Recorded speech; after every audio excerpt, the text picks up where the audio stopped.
Hey, what's up, everybody? Welcome to the Deep Weeb podcast. This is where we have conversations about learning skills, developing yourself, and a bunch of other deep weeb things like learning Japanese through immersion. I'm KanjiEater, and if you're learning Japanese, I hope you'll find some of the language learner interviews that I've been doing on the channel useful. So if you're new around here, please do like, subscribe, and follow. Then let us know who else you'd like to see interviewed in the comments, because today's guest is Stevie J's Steven. Stevie J is 3, would it be? But yes. Steven is fine. we'll abbreviate it as Steven today. Yes. So I came across Steven's content after a tweet from Matt vs. Japan. So taking a look at his content, found that he's been learning Japanese since 2018 and documenting his journey on YouTube. He's been using and sharing some, dare I say, intense spreadsheets that are extremely detailed around how he's been consuming Japanese and tracking the progress along the way. To show for it, he passed the N1 in 1.5 years, and Father Pickles of the AJATT Discord server knows him as Steve the God. So please welcome Steven to the show, guys. Please tell us a little bit about yourself, man. Oh, what can I tell about me? I'm just turned 29. So nice. I'm almost 30, sadly. I'm studying nutritional sciences, and I'll probably finish in a month or maybe 2 if I'm slow. Otherwise, I've studied before. I've studied what is it called in English? Health management, probably. So and all the time I've worked in a gym, and otherwise I love video games. In my childhood, I've loved manga, but that started again 2 years ago once I started learning Japanese. And right now I'm only sitting at home working on my thesis and watching manga and watching anime and reading manga all day. So that's nice. Very cool, man. All right, so let's jump into our first section of the podcast. This is the deep goals section. So if anyone has goals that they've been working on, you can type that into chat. Brag about yourself a little bit, start some new rivalries, and while that's going on, Steven and I will be talking about his goals and kind of the macro and micro goals that he's been working on. And as they show up in chat, we can shout out anything that shows up. So, Steven, what's your macro goal that you're working on? I think you kind of covered on some nutritional things. I know the Japanese thing comes up quite a bit. What would you say some macro goals are that you're working on, and then what are some things that you're doing to execute towards those goals? Macro goals. I'd definitely like to use my language ability somewhere. And if possible, I'd like to go to Japan a few years or maybe longer. But right now it looks like it's going to be difficult. Yeah. Otherwise, right now, the rest is probably, most of my goals are related to either language or sports in this regard. So, but in sports, there's an open end. It's mostly micro goals and not macro goals. So learn a new specific exercise or stuff like that. So my only big macro goal is I want to leave Germany. If Japan doesn't work out, I'll probably try another land. I don't know where. Maybe America, maybe China. We'll see. But somewhere I'll definitely leave. Okay. And so any progress that you're making towards that goal so far? I started applying for jobs in Japan, but... Okay, cool. Yeah, it's not easy, and I think for people who are born in an English-speaking country, USA or Australia or whatever, they have it a lot easier because if it doesn't matter to you what kind of job you're getting, then you'll definitely get one as an English teacher or so. But living in a country where your mother tongue is not English, it's kind of difficult because there are some limitations in place where they practically can't hire you. It is possible, but I know nobody in Germany who has had 8 years of education in English. So maybe you have it in school, but the rest of the day is normally in German. So it's pretty much impossible to get a job as an English teacher, which is probably the easiest one to get. And all the other ones I've read a lot here and there, but you can never be sure what is true and what's not. But right now it looks like it's going to be difficult. What would you be applying for in Japan if it's not an English teacher? Would it be something nutritional science related, or like what sort of field are you looking at? That's in the end, honestly, if it's because I mostly see it like this, the first thing and the hardest thing is to get a visa. That's the first thing you have to do. So I don't really care about the job I can get, since I don't see it as a long-term project, so to speak. Okay. As long as I have a visa, I can let's get over it there first, and then we can see all the rest. So right now I've applied for positions as translator in a gaming company and stuff like that. So very cool. Everything, whatever I can find, and I don't think there are a lot of jobs in my field right now over there. So we'll see. Gotcha. Well, if you want to start programming, that's the only one that I know how to get you over there on. So. Yeah, I thought about it. Halfway through my Japanese studies, I thought about I want to learn programming, and I started watching YouTube videos on it. And but in the end, I spent more time typing stuff and whatever with rather than using the language or understanding or listening to anything. So it wasn't really worth it. I decided that right now it's Japanese, so I'll put that back. Because it's interesting, but not right now. Yeah, I got you. All right, so let's go ahead and jump into the main section of the show, Between Two Weebs. And as I've mentioned before when we were offline, in theory, this would be where my co-host Jordan would be here, and then we would have Steven between us, and then the title of the show would make sense. But it's just me and Steven, so the Between Two Weebs is just us. So I could retitle it or something like that for this one special occasion, but not going to happen. This is Between Two Weebs. Let's jump into it. So, you mentioned already that you're from Germany, so English isn't your mother tongue. What's that like in Germany? Like, why do you know English? Why do I know English? I had English in school pretty much most. We have some choice when it comes to languages in school. Most popular English, French. I think Spanish is also an option, but I'm not 100% sure right now. It has been a few years. So I had English and I had French for 2 years. French I dropped because I was unable to remember anything. I think only one word or so I can remember. That's it. And English I was pretty bad. Let's put it like this. I had to repeat a year 2 times because I was so bad at English. Wow. Yeah. After I finished, I can still remember after I finished, what would you translate it in English? High school, probably, just before university. Yeah. It's Gymnasium in German, so probably similar. And so I was just finished, and I can remember the video game I played, or a while before I played Age of Mythology, and that's a good one. I used to play that one too. Yeah.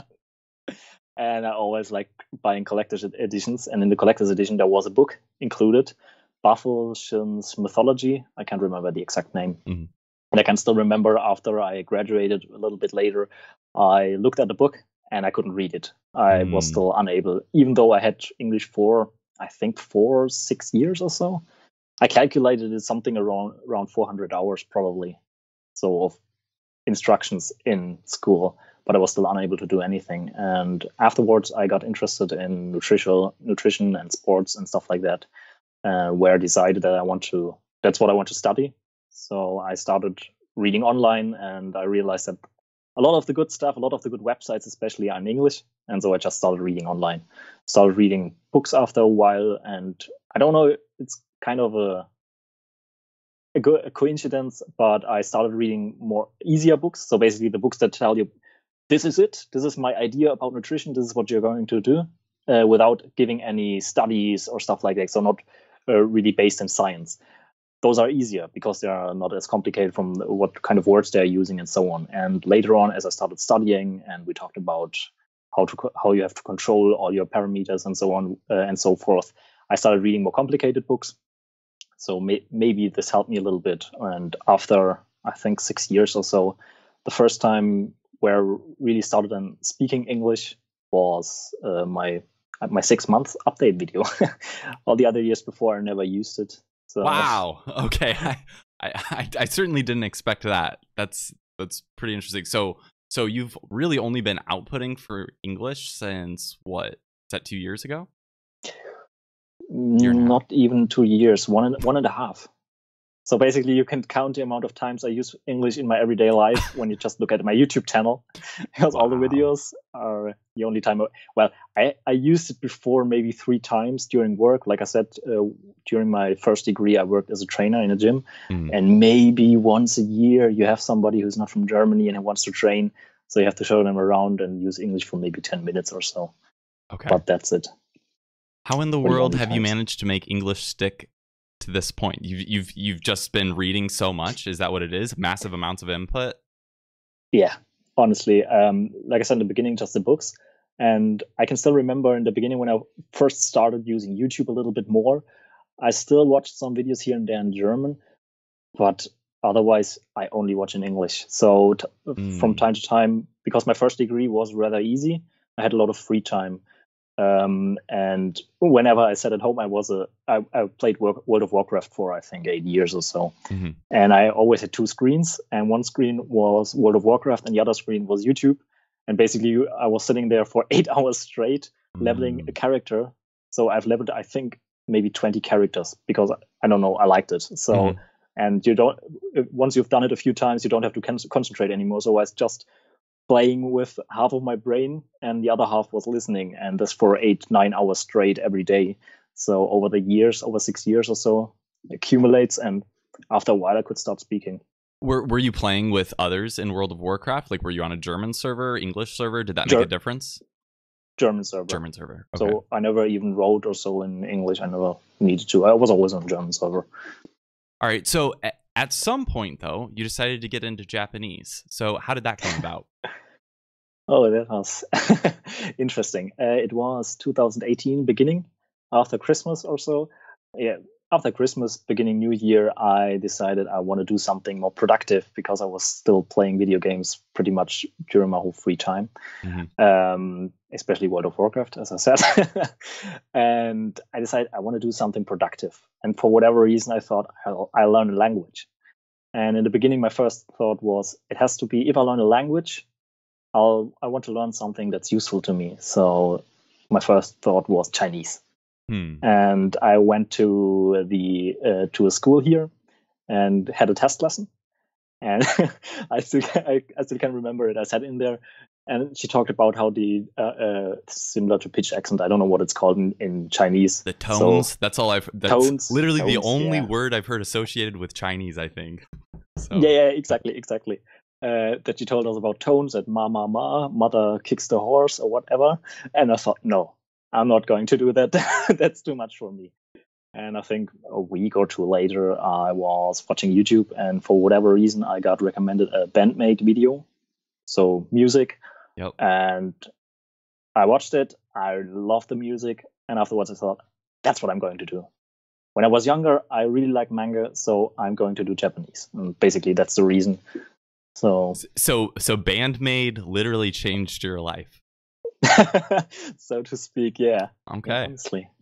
So, what are your goals with Japanese now that you have started on this journey with a very interesting beginning? Because what are your goals with Japanese now? Like I said, when it comes to the language itself, getting to a point like I'm in English right now. Maybe my output in English is not the best because I never use it, but my understanding, it feels like my native language.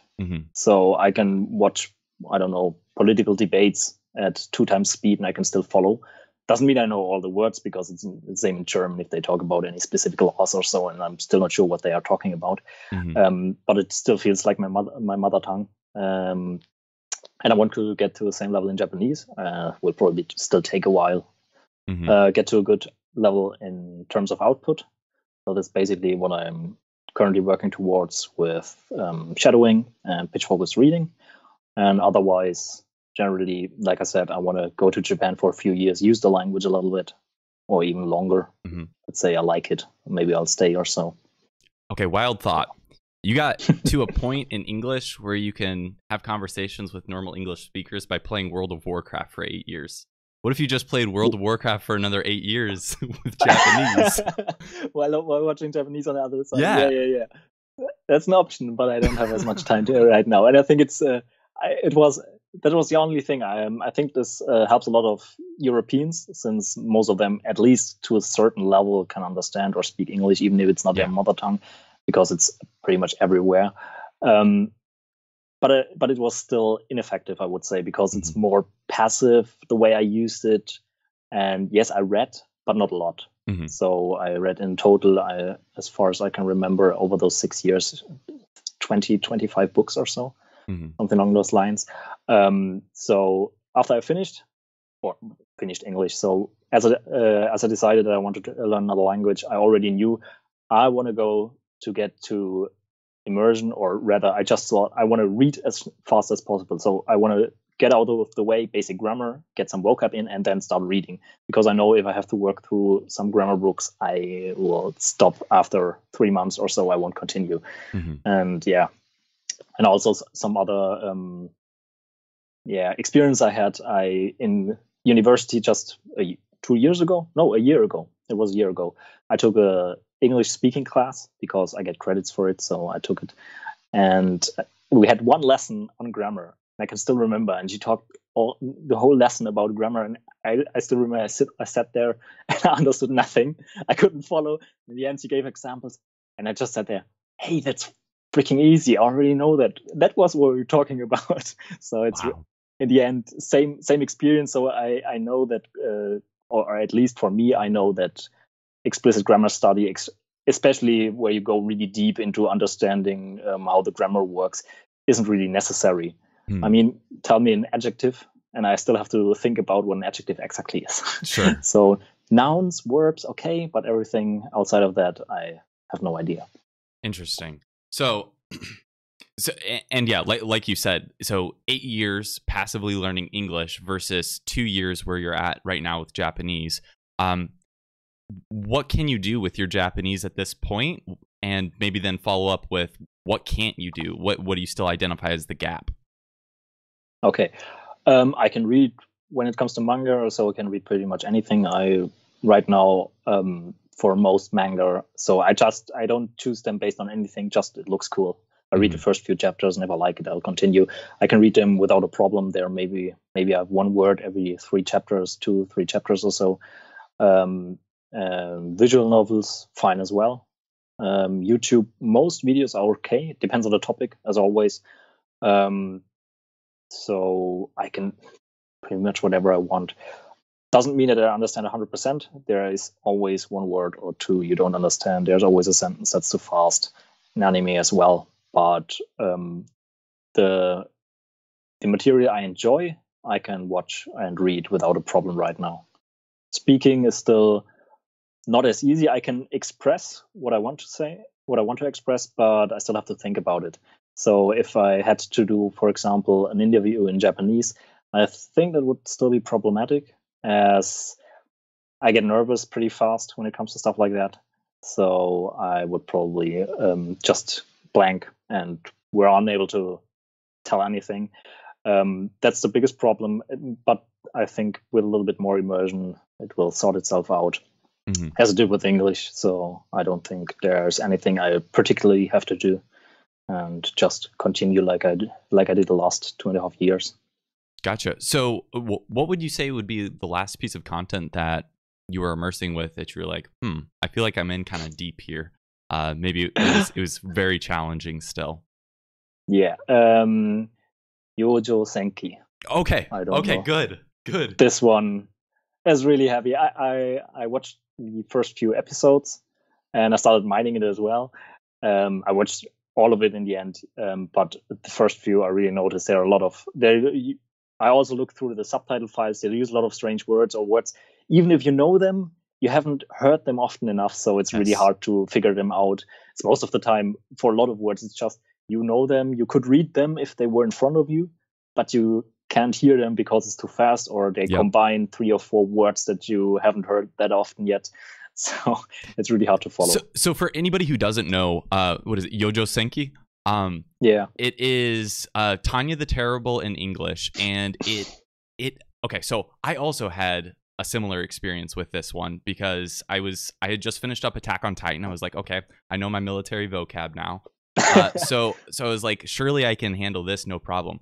And that one kicked my butt. It was like I was reading the manga and I was like, this is clearly taking like things from the light novel and just like copying and pasting like large blurbs from it, because the vocab in it was just so dense and with very deep domain knowledge of like military things that I was just like, yeah, I read one volume of this and it was okay, but this is still really difficult. So you make me feel good that I'm not the only one struggling with that one.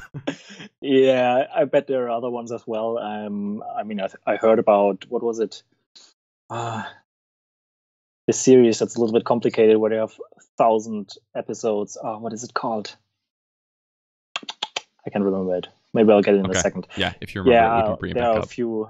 There are a few I've heard of that should be pretty difficult. Steins Gate, I think, is pretty difficult as well. That was just legitimately, that was the first piece of content that I immersed with like no subs. It was like, I didn't know what to expect. And yeah, I mean, it worked out okay.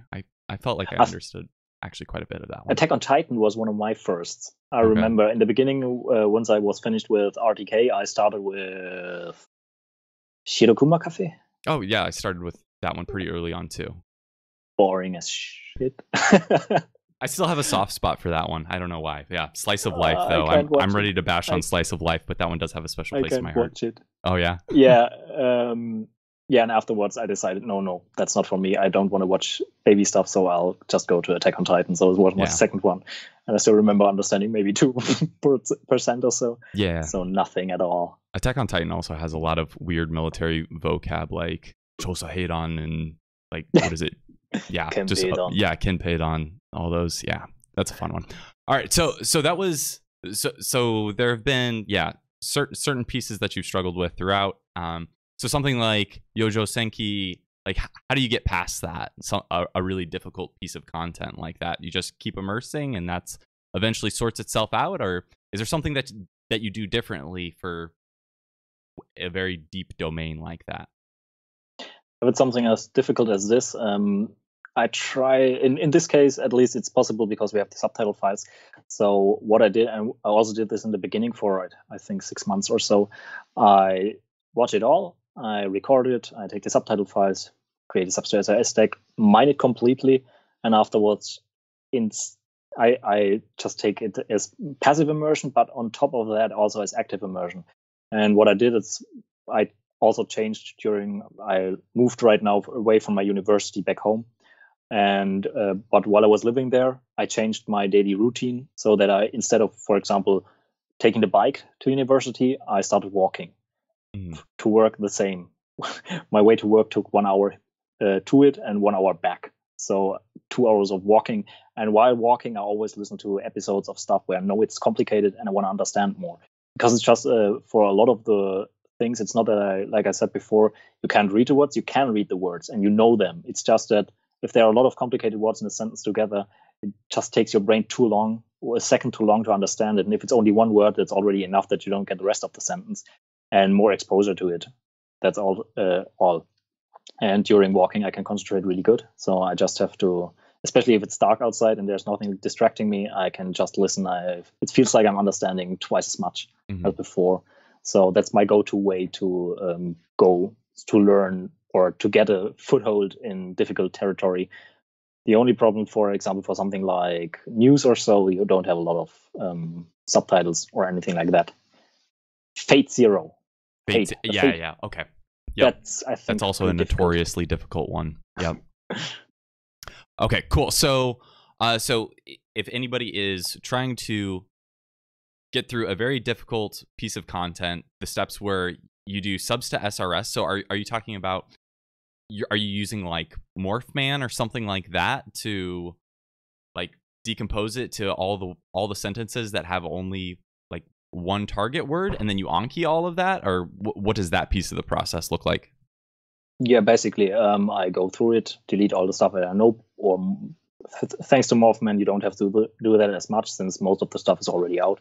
I just mine all the sentences. In the beginning, when I did this for, like I said, 3 months or so, I wanted to finish one whole episode before I move on. So if there was a I+2 sentence, for example, instead of waiting and continuing with the next episode, I just took one word and looked for an example sentence online. so that I can try to make sure that I know all of the words in there and all of the grammar points, and then just listen to it on repeat. Okay. That's basically all. Cool. So that's how you can get past challenging content. So what has been the most challenging part of learning Japanese so far? The challenging part. That's hard to say. There's challenging content, but overall, I don't find anything particularly challenging. Okay. Because it takes time. That's all. Words, you just have to learn a lot of words. Grammar, you have to see it over and over again. So basically, just do more of everything. That's basically my go-to tool for anything. More. If you don't understand grammar, just read more. As long as you have the basics in, that's fine. Just continue reading. If you have problems listening, just listen more. I don't think there's anything particular. The only thing that maybe sometimes kicks my ass is when there are some strange readings for kanji that you never encounter otherwise. So that's one point. But otherwise, I don't think there's anything especially that you have to point out that's particularly complicated. So yeah, nothing so specifically complicated, just very time consuming. Exactly. Just the amount of things you have to learn. That's the one thing I've always complained about when it comes to Japanese. For example, if you learn something like Korean, at least it's one alphabet. And once you're in it, or in English as well, even if you don't know a word, at least you can read it once you encounter it. In Japanese, if it's in the kanji and you can't read, you have to look it up. You can't just infer from context, because even if you know, those two kanji mean roughly this, it still doesn't help you because you can't pronounce it, because you don't know how it's spoken. Yep. And all the rules about how it's what kind of readings they use also don't really help. In the end, you still have to look it up because there are a lot of exceptions. So that's, I think, the most time-consuming point. Definitely. I've mentioned that as one of the fundamental differences that I've also noticed between Japanese and English. Just watching people do Let's Plays on YouTube, reading through complicated things. I've been playing through Higurashi no Naku Koroni. But it's a horror one that got an anime pretty recently. It's quite complicated by anyone's standards. Even the native Japanese speaker who's trying to read through it, and every once in a while will just throw a fit that kanji are so difficult. So it's okay, it's not just me, but it's that wouldn't happen in English. So there's a fundamental cultural difference there in how they approach that thing, and I will hear him clacking away just like I would if I had to look up a Japanese word. So it's kind of a weird difference between the different writing systems, I guess. Yeah. So Japanese not challenging in brain, more challenging in time, and probably some challenges around actually making time for it, but we'll get into that. Yeah.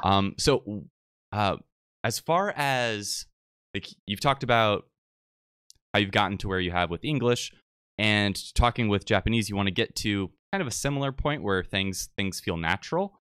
What does a maintenance or exit plan for Japanese look like for you? Maintenance, so basically when I don't have as much time and I just want to hold it at a level. I assume that at some point you won't be doing I don't know what your average hours. Maybe let's just start with that. On average, how many hours are you spending actively? Right now it's going down a little bit. I'm probably at about 4.5 right now. Mm-hmm. And I was at my highest point, I think 6.5 roughly. I'd have to look it up. Okay. But along those lines. So one would assume you won't be doing that for the rest of your life. Maybe, I don't know. But so what would an exit strategy look like for that? Exit strategy. Continue with the Anki reps, because at least you get some exposure to most of the words you know. And probably try to make time for at least half an hour to an hour of reading and listening. And that's the minimum. Otherwise, there isn't a lot you can do. Just continue immersing in some form. And maybe I could say that the same thing is true for languages as it is for training, because in training, it's known that about a third of what you did to get to the point you are right now in terms of muscle mass and strength is necessary to maintain what you already have.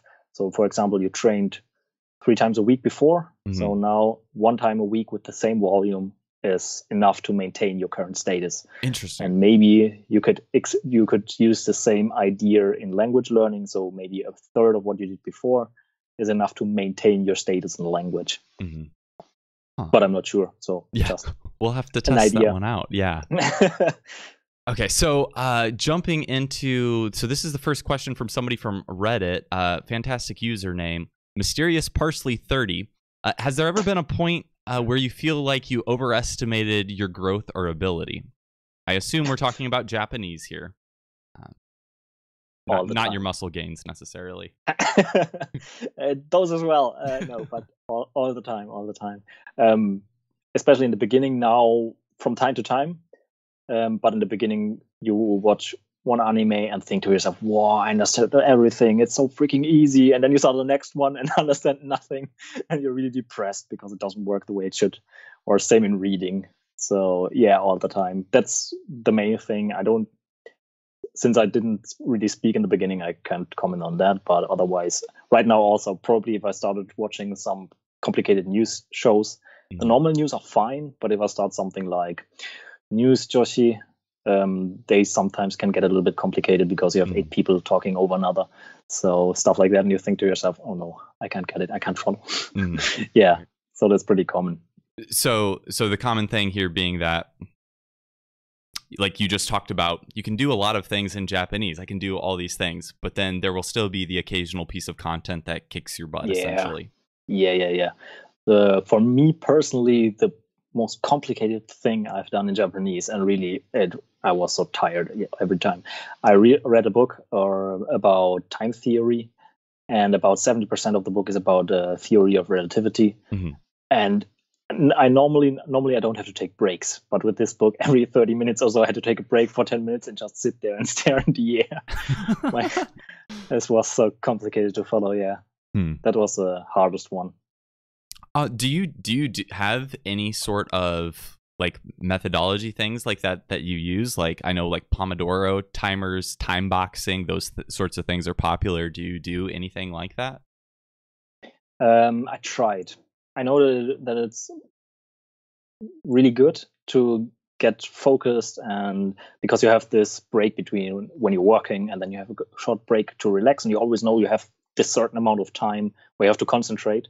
But the main reason why I don't use it anymore, or I don't use it in general, is because most of the time when I read something, for example, I read a manga, I don't want to stop because I'm engrossed in the story and I want to continue. So it's really hard for me. The only thing maybe that I do sometimes, if I can't really motivate myself, is I say, okay, I'll read 2 chapters of the manga and then I'll give myself 10 minutes to browse through Reddit or whatever. So something like this, but not with the exact timer. That doesn't really work for me. So most of the time, once I have something I want to read and I'm motivated, I just read for 2, 3, 4 hours. So that's... I've also grown into that, but I don't think I started there. So for you, was it just from the beginning, you could just, crank out 2.5 hours on a manga? Or has that been something that, because it became easier over time, you're able to spend more time on it? Because it's easy over time. In the beginning of my reading was, I think, for the first 3 months, not at all, because I did RTK. And then I started with NHK Easy, and I did 30 minutes a day or so, not a lot more. For the first 1.5 years, my reading was between 30 minutes and at maximum 1 hour and a half. Yeah. So that was the top. And I only started reading a lot more after I finished the M1. So since the beginning of this year, basically. Yeah. Before that, not as much. So listening is a lot easier in this regard. At least for me, it was. So even if I listen for 4 hours, I still can continue. It's still it's interesting. Because in reading, if you can't read it, there's no fun in this because you can't understand it. In listening, you still have the pictures. So at least when you're watching anime or stuff like that. Okay, gotcha. So what about when it comes to Anki? Is it the same deal? Like you can still just crank out like a 2-hour Anki day without any breaks, or is that different? Anki has been up and down. In the beginning, the worst part really through RTK. If I had to do it again, I wouldn't do RTK. That's for sure. Really? I would RTK in some fashion, but not exactly RTK, because after I finished it in the end, the first book, but the last month or so was hell. Yeah. Every morning I remember I woke up and I still didn't want to get up because I thought, the first thing I have to do is RTK, and I don't want to. Mm-hmm. I think on a lot of the days I spent 3 hours or Mm-hmm. so Mm-hmm. for reps and writing all the new kanji and so on. Afterwards, it went down to, in the beginning, 2 hours, then down to 1 hour, and now it's half an hour. Mm-hmm. So it's getting less and less, and that's fine for me. So I wouldn't want to do as much. But for new cards, I think 2 hours is fine, because in those 2 hours included is not only the review time itself. Review time was a lot less, but also the creation of the card itself. So it's included in 2 hours, and that's fine, I think, for me. But now that I think for all the people who are starting right now, this won't be as big of a problem thanks to all the new shiny add-ons like all the Migaku add-ons, the dictionary, and so on. And once the browser add-on comes out for free, this will save a lot of people a lot of time. And there are also some small other things you can do to save time. But right, if you're getting down to 1 hour, that's fine for me. Yeah, that's also what I found, is that I used to try to do a lot of like sentence mining based on like I'd find a word in the wild and then try to match it up with something that I had better audio and content for. And as soon as I stopped doing that, making cards took a lot less time because of all, as you mentioned, the fancy tools that are out there. Like I know like DJT Quizmaster has a good guide on just like capturing audio and pictures, and that's actually sped up my ability to make cards quickly. So yeah, that's I hear what you're saying there. What about so you did what, all the Joyo kanji? So like you said you did the first book of RTK, so you didn't do 2,200? Yeah, I that think sounds it's about first right. Book. Yep. Yeah. Okay, so yeah, whereas I know a lot of people in the community now just do like the first 1,000 with like recognition RTK, and you said you were actually writing out all of the kanji as well. So was that like every time that card came up, you'd also be writing it out? Oh man. Wow. Yes, it was hell. I still have a book. I can't throw it away because it was so much work. I still have a book completely full with kanji. Wow. It's cool if you're looking through it after you're finished, but it's hell. I think writing in itself can be fun, but if you have to do so much of it and just random characters, it's not fun anymore. Right. So yeah, the end was pretty intense. So at some point, did you stop repping your RTK, or at least stop writing them out? I think 2 weeks after I finished RTK itself, I finished doing my reps and just deleted. No, I didn't delete the deck. I still have it. I just suspended all the cards. Gotcha. And that's when I stopped. I thought, no, all I have to do is read a lot, and then I'll reinforce them. And now I can't even remember, for 99%, I can't remember the keyword. So same. It worked out. Yeah, that's also what happened to me. Okay, so let's jump a little bit deeper into, well, I guess one more question around Japanese. You mentioned like living there at some point. I guess we kind of already talked about that. For you, your relationship with Japan, you'd like to live there at some point if you're able to. What else is there on that topic though? Would you like to, like, is that definitely one of your goals? You're going to live in Japan at some point? I definitely have it as a goal. So yeah. There are a lot of things. I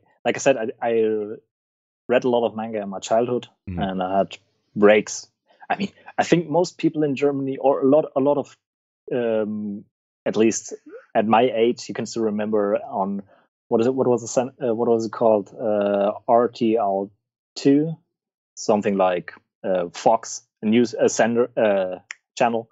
And they showed Dragon Ball Z and One Piece. I can still remember all of them. And I just recently started watching One Piece again, because I think I saw, when I was younger, I saw the first maybe 150 episodes. And now I'm getting all the new stuff. Still have, I think, 800 episodes to go or so. Yeah, there's still a pretty big fan of that actually in the motherland, Japan, as well. You walk around and there's still One Piece stuff everywhere, and no end in sight. Yeah. Okay, so let's dive a little bit deeper into the actual method. So what got you to this point? So first off, you've extensively documented, like more than anyone else that I've seen, how much time you've been spending in Japanese. So how did that get brought on? This one again has to do with my history in sports and so on, because when I was younger, I was overweight. And I never did any sport. Like I said, I love computer games, and my weekend was pretty much always playing World of Warcraft and eating a family pizza on my own, something like that. And you could see it. And then after a while, I started going to the gym. And when you start reading books in regards to this stuff, you always start with, they're always mentioning some kind of training regimen, some plan you have to follow or something like that. And you have to write down your weights, because next time you can't remember what you did last time. So you have to track it in some form. Same thing with nutrition. If you read a nutrition book, if you can track what you're doing, how are you going to correct what you did when something doesn't go the way you want it to go? So, for example, you don't lose weight. How are you going to change your eating behavior if you don't know what you ate before? How many calories did you consume, and so on? And that's when I started. I think for over 6 years or 8 years, pretty much 8 years. I did basically the same as I did for Japanese, but only for nutrition. I wrote my own Excel sheet where I entered my food for the day, and I calculated based on that how many calories, how many protein, and so on it contains. This was basically the start for me with Excel. And since I know that it worked for me, I'm the type of person, if I have a goal with numbers especially, then I have to follow it. It's some kind of obsession. So, for example, in Japanese as well, when I see, for example, last month I reached, 150 hours of listening, and I want to go higher this month. I want to do more. Just this feeling I don't want to see a red number there. I want to see a green number. I want to see it go up.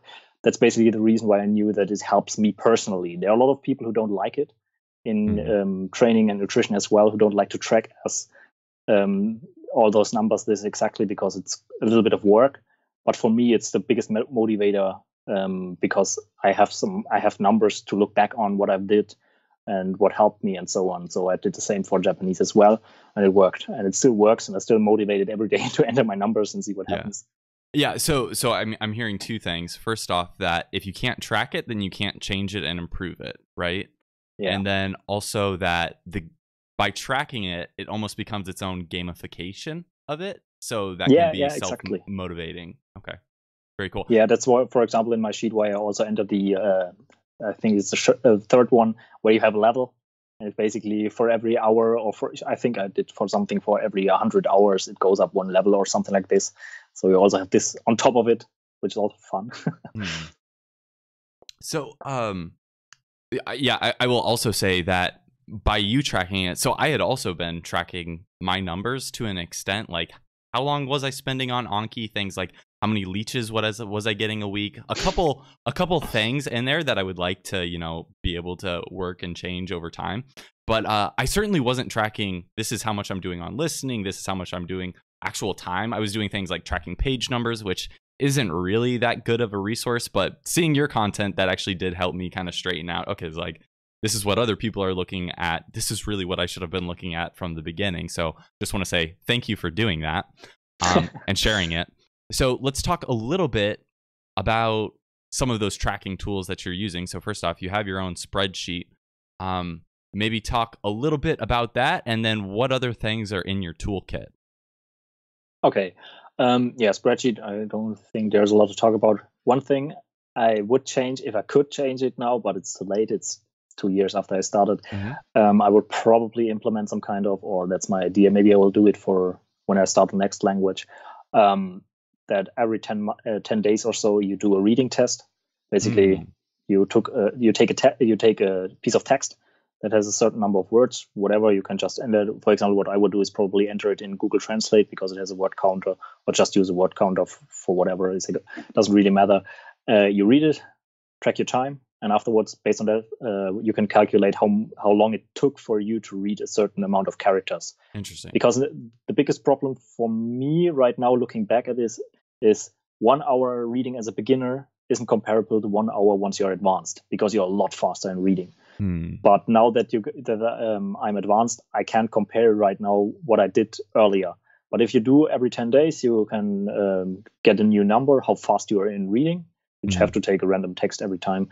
And then based on that, you can calculate roughly how many words you read basically in an hour or so. So that's a little bit more comparable. That's something I would probably change, and I'll try it for the next language. But otherwise, I'm pretty happy with this. That's interesting, because actually one of the gaps that I've identified in my own abilities is that I'm still really slow at reading. Like, I feel like I can read reasonably advanced text, but it's still slow, like really slow. Yeah. So I might actually try that out. I think that's a good idea. So you're saying if about every 10 days, you think that would be a long enough interval that you could see some growth potentially, and then track that over time. And then I guess based on that, you would what would you do with that information once you had it? Nothing really. It's just for tracking. Okay, honestly. gotcha. Because More it's cool gamification. to see how you improve, and like I said, in the end, you can just use this to make your hours more comparable. Yeah. So what you did 3 months ago and right now you're reading 1 hour, but you're getting double the input because you're reading twice as fast. Gotcha. For example. Mm-hmm. Okay, that makes sense. What other tools are in your toolkit? Other tools, definitely phone. In the beginning, I tracked a lot of stuff with just a built-in timer. Mm-hmm. But right now I'd have to look up the name. Give me a second. Multi-timer is it called. It's an app where you can add as many timers as you want. Mm-hmm. And then I have one for reading, I have one for listening, and then one for the books I read, because I started tracking how long it takes me to read one book. Mm-hmm. So that as well. And otherwise, it's not really necessary, but if you want to track, that's definitely useful. And then I have a Q tally, which is basically just a tally counter, how many words I didn't know in a book. Or, for example, when I'm out and I'm reading in a paper book, for every unknown word, I just give it one up. Mm-hmm. So I have a rough idea how many unknown words were in there. That's most of the stuff. Otherwise, just from programs on your PC, Anki for sure, then subs to SRS, definitely for Anki, all the add-ons, the Migaku add-ons, and so on. And for browser, Copyfish, that's definitely necessary. I don't use that one. What's that one? Copyfish, or you can also use, or what is the other one called? It's an OCR software. Oh, so okay, you can gotcha. Yeah, capture to from text the manga, is what I use. Yeah, exactly. That's also one. Yep. Okay. Yomi-chan. So the basics. I think that's what a lot of people know already. Mm-hmm. I don't think there's anything else. If you have the money, get a tablet. That's for me, it's extremely useful. I never had one before. I've had this experience quite often in my life that there are always things I think I don't need. There's something I will never use, and once you have it, you won't stop. Same with that. I got a Paperwhite in the beginning, but on tablet you have just so many more options. You have so many more websites you can use for reading this material. You can read manga. You can read on the high seas if you want, because you can get everything for free. Yeah, definitely better. Okay, gotcha. So tablets are highly recommended because of the actual app ecosystem that goes along with it, where Kindles are still good, but they don't have as many. You're limited. Yeah, very limited. Okay, gotcha. So you mentioned in the video where you're speaking Japanese, I think this was, I don't remember, around 2 years in, maybe? Just over 1.5 years. Okay. Yeah. So in that one, you mentioned one of the things that you wanted to focus on was pronunciation. And then you've also been making videos about how you've been doing shadowing recently. So maybe you could talk about that process a little bit and how that's been going. Yeah. For the shadowing, I also made a video. So basically my daily routine, or right now it isn't my daily routine, because honestly, I hate shadowing. Pitch-focused reading is fine, but shadowing, I don't really like it. Pitch-focused reading is really cool, and especially with Yoga's new add-on, where you have colors for all words on every web page you're using. You can basically do pitch-focused reading all the time. Mm-hmm. But for shadowing, I don't do it anymore, at least right now. I think I would, even in English, I would have problems following and shadowing something, so not that big of a problem. But what I did for half a year is basically warm-up. I made a deck where I have different words that have, for example, with N, so Hong, Kun, Kompai, stuff like that. So where you have to pronounce them differently. Then once all the sounds, A, I, U, U, and so on and so forth, just as a warm-up to get mouth moving. And afterwards, what is it called? Amembo no uta. That's basically a rhyme song where all of the sounds in Japanese are contained. Yeah, exactly. And I do this 1 or 2 times, and afterwards I started with my shadowing and my reading, but both of them, so around 10 minutes maybe. Shadowing, in the beginning I always had one book. I took always the next 10 minutes and continued this. I use Konbini because it was really easy. And afterwards, I just use random YouTube videos from someone I liked. That's not too fast. In pitch focused reading, I did news articles or stuff like that. But like I said, right now I don't do that anymore because you have. Once again, I was just happy that I was finished with stuff you have to do each day, and Anki is enough because after Anki you can just do whatever you want. But with this, you have a new thing you have to do every day, and I don't want to do that. Gotcha. And this is also where I'm at with any sort of shadowing. I've tried it before, and it's really not fun. I guess at least it wasn't for me. So, I mean, do you have any thoughts on? I mean, the reason you would do shadowing, right, would be to improve your output and pronunciation of words, like we talked about. So, I mean, what happens to that? Do you think that'll just have to be sacrificed because it's not fun, and that's something you're okay with, or is this something you're going to revisit? What are your current thoughts around that? I will maybe revisit it. But like I said, I'm still doing somewhat pitch-focused reading due to the add-on and so on. And whenever I do my Anki cards, I also try to remember what kind of pitch the word was. Yeah. I also started using listening cards. So for the listening cards, it takes me a little bit longer. But for every card, I close my eyes and try to think of the pitch accent, what is used for every word, so that I can focus a little bit more on it.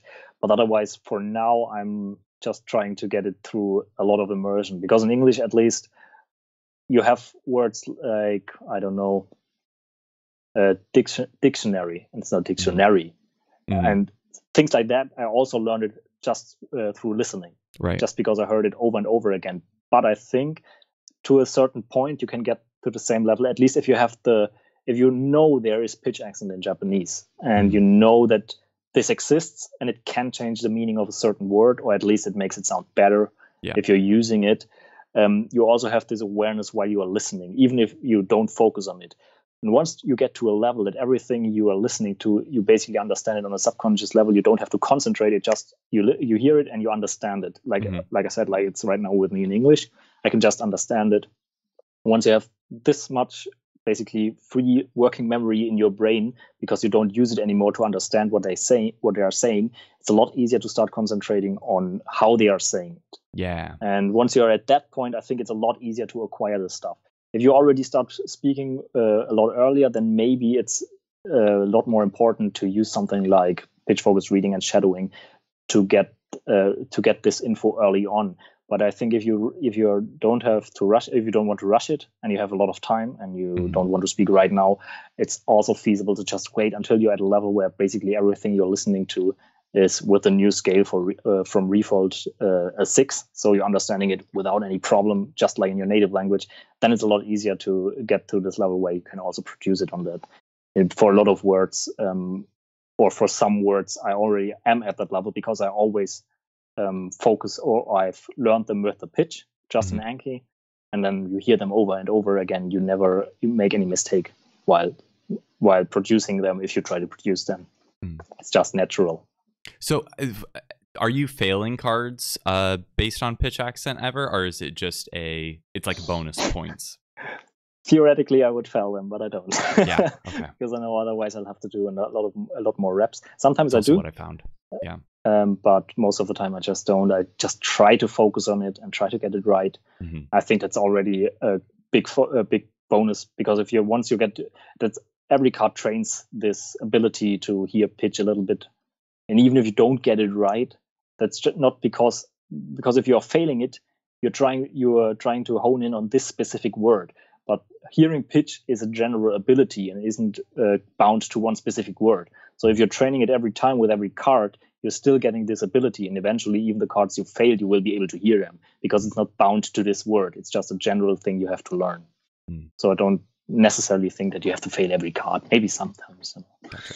Okay. I'm really pretty liberal when it comes to failing cards, so I don't fail a lot. Okay, gotcha. So I would also consider myself very liberal with failing cards. I haven't decided if that's a good thing or a bad thing, but very liberal.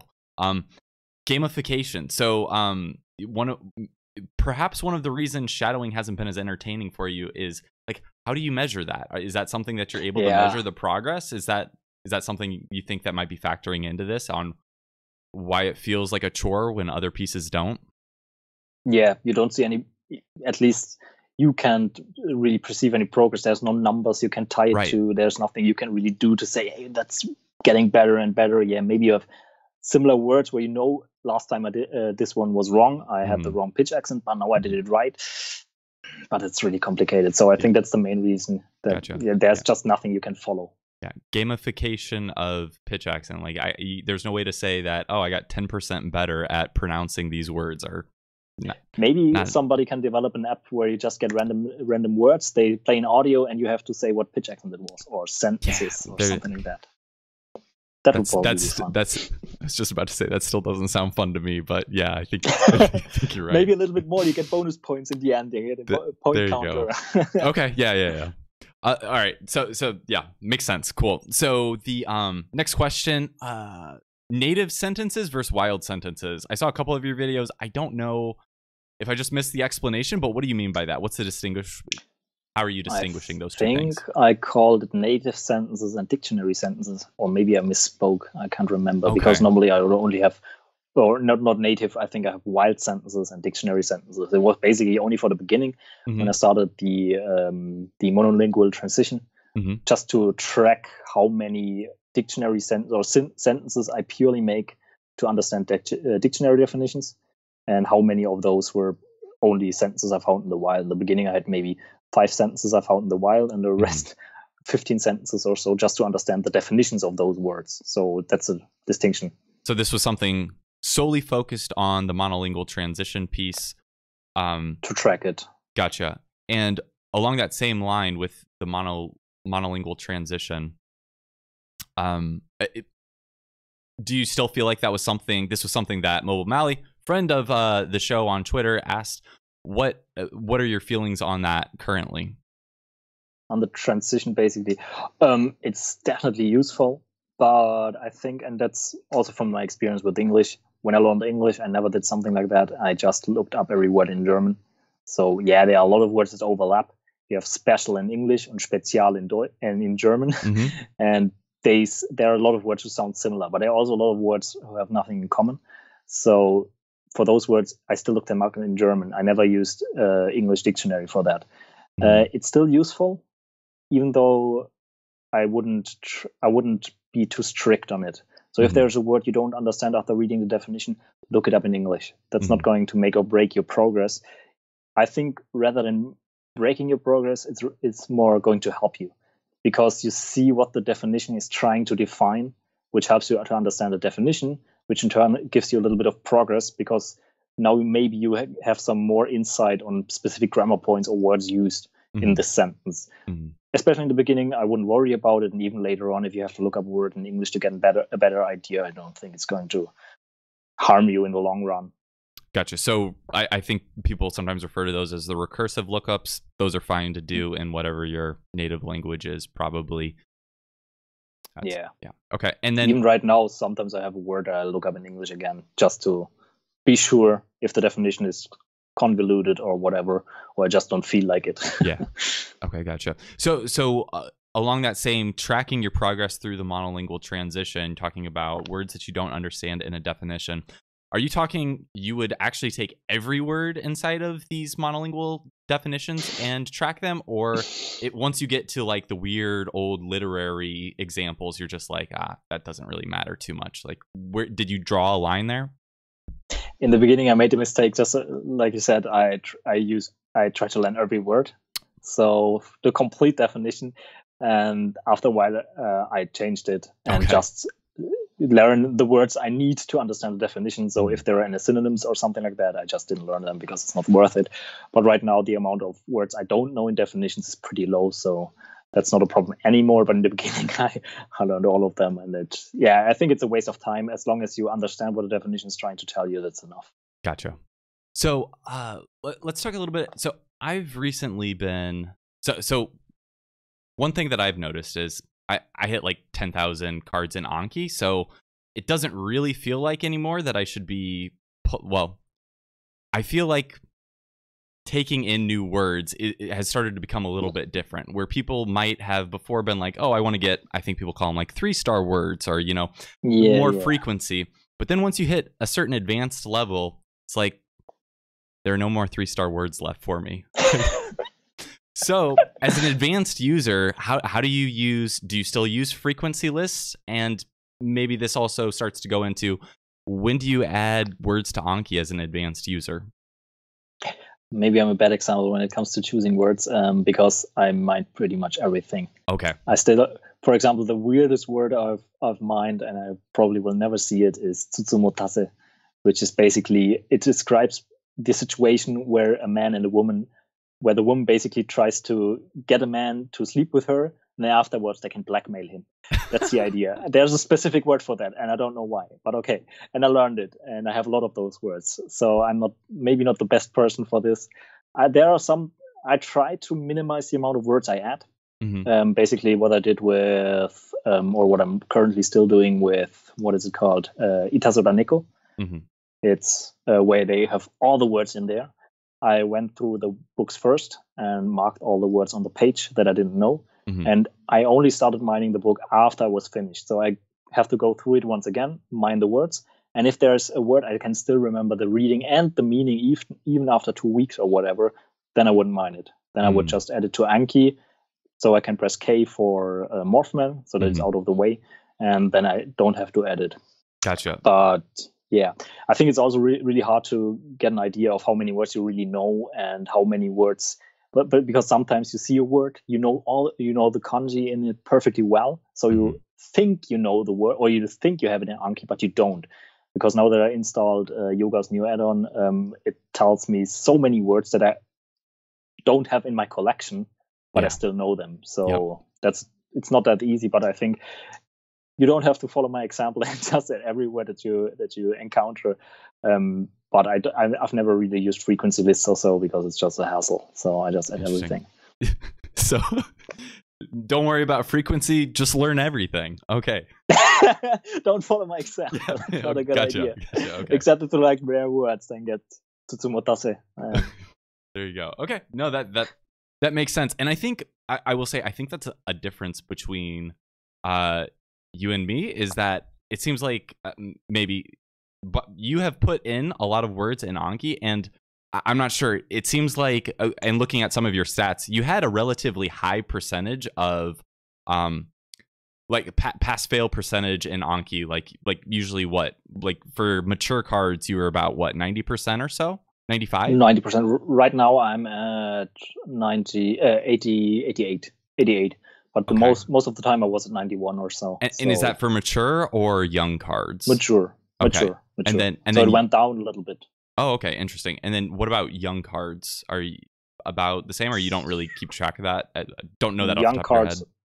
Young cards, I'm at 97, 98% or so. Higher because, like I said, the mature cards? Yeah. Interesting. Okay. Yeah. I'm really liberal, like I said, when it comes to this. For example, normally you have in Anki, when you learn a new card, you encounter a new card, you have, let's say, three steps. You can put it how many steps you want.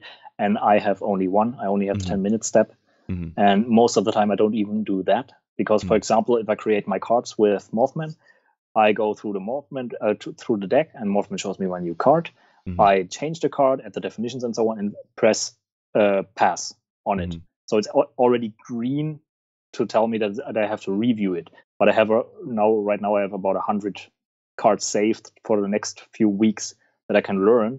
So when the day comes that I put them in my main deck, I only have to press pass once, and I'll see it the next few days. Also, I don't have as many steps. And if I forget it afterwards, I don't care. Same with leeches and stuff like that. I just reset them, or right now I remove the option that Anki suspends them. Yeah. So I just see them again and again. I don't feel like it's taking up a lot of my time, so I don't think it's going to matter in the end, or at least for me right now. That's okay. So and that was the difference that I was going to go into, is that like my retention in general just seems to be lower than a lot of people that have had success getting good fast. So like I think I was around like 77% for mature, and then like 72% for young ones. And that's where it had been for probably about the last year. And so I mean, I tried tweaking just about every setting, and this was the most stable point that I could get it, that it seemed like my mature cards were sticking longer. But yeah, it seems like I was getting so many leeches is what I found, but I wasn't doing something like you're talking about where you're actually essentially keeping them, because you already know that you've encountered them. So why take them out if you know you still want to learn them, if they don't really take that much time is kind of what I'm hearing your argument is around. Yeah. Leeches. In the beginning, I took what I did for a while, and I stopped that, like I said. I took, whenever I had a leech, Anki suspends them, and I would once a week or so take all the leeches, take the words, and try to find sentences that contain one new word for me plus the word that was leech. Oh. So basically that I have, so that I add it to Anki, so I get more exposure to the word that was leech. But it took so much time, so in the end I just said I don't care about it. And because I think you probably have experienced the same thing, that there are some words I still can, what was in the beginning, kotowaru. I don't know how many times this one was marked as leech. I think 6 or 7 times, but eventually it just stuck. Yeah. So there's some, maybe you read a specific manga where a certain word gets repeated over and over and over again, and then it sticks. And for a lot of leeches, even if they don't appear in something I read, after a while I just remember them because I've seen them so many times. If I felt like leeches take out a lot of my time during reviews and it takes longer than I wanted to, then maybe I would change it. But right now, my reviews today took me, I think, 20 minutes or so. Oh, really? That's not a lot of time, so I don't really care. I do them on my phone when I'm in bed, so that's enough. All right, so let's kind of dive into some specifics around Anki. So recently I found that my reviews were taking too long, and I've been using sentence cards, and it was always about an hour a day. It was manageable, at least. Then people started talking about vocab cards, and I had just been doing sentence cards because, AJATT, because what's anti-moon, like that seemed like the tried and true method. And so I switched over to vocab cards, and honestly, it seems like reviews are about a third faster than they used to be at minimum. And so that feels good, I will say. I've only been doing it about a month so far. Any thoughts on vocab cards, or why you should keep doing sentence cards, or thoughts around that? I still think that sentence cards are superior in general, but if I would do it again, there's another thing I would probably change. I would also use word cards parallel, because what I'm doing right now, I use sentence cards, I use word cards. Basically, they're right now word on the front and the sentences on the back, whatever I found, and I have my audio cards. But for sentence and word cards, there are some sentences that are so extremely easy that you don't need the context to understand a word. There are other words that there's, for especially onomatopoeia, there's context, I think, is extremely important, or it's useful to understand a word. But for a lot of words, you don't need it. I started using word cards once I saw Yoga made a video on this topic a while back, and I saw it, and after that, I started using it for nouns, for something like house, door, window, whatever, stuff like that. So I have one-to-one translations, right? Yeah, exactly. Or at least words you can understand with a picture. Right. So even if it's not a one-on-one translation, if it's a specific item that we don't have, where there isn't a real translation, as long as you can understand with a picture, then I'd take it as a sentence, as a word card. But right now I do the same with normal words. So even if it's a verb or so, I still, if the sentence is so easy that I think there's no word where I think I need more exposure to the reading or the meaning, or generally the sentence structure is somehow complicated. If there's nothing like that, and I think there's nothing I can get from the sentence, then I turn it into a word card. And I think that's what I would do probably from the beginning. Once I start another language in a few years, I will try to do it from the start, because there's always a sentence that you think is so easy that there's nothing you can learn from it. So I think that's worth it to save the time there to spend it somewhere else. So yeah, that's what I found is one of the reasons I hear people argue that sentence cards are superior is that it's going to be exposing you to a context like you would be seeing the word. And kind of what I think I've been finding so far, and like I said, I'm kind of early in switching it after having done sentences for a long time, is that it seems like exposure to words and their natural habitats is through reading, right? So it kind of what I'm thinking right now that might be good is, maybe start with sentence cards for some, I don't know, Tango N5 sort of stuff. But as soon as you're spending like we talked about, like an hour a day reading quickly, it seems like those words, you're going to start seeing them in their context. You're going to start seeing grammar and how to use particles in reading, and then that way the actual time in Anki should just shrink even more. Any thoughts on that though?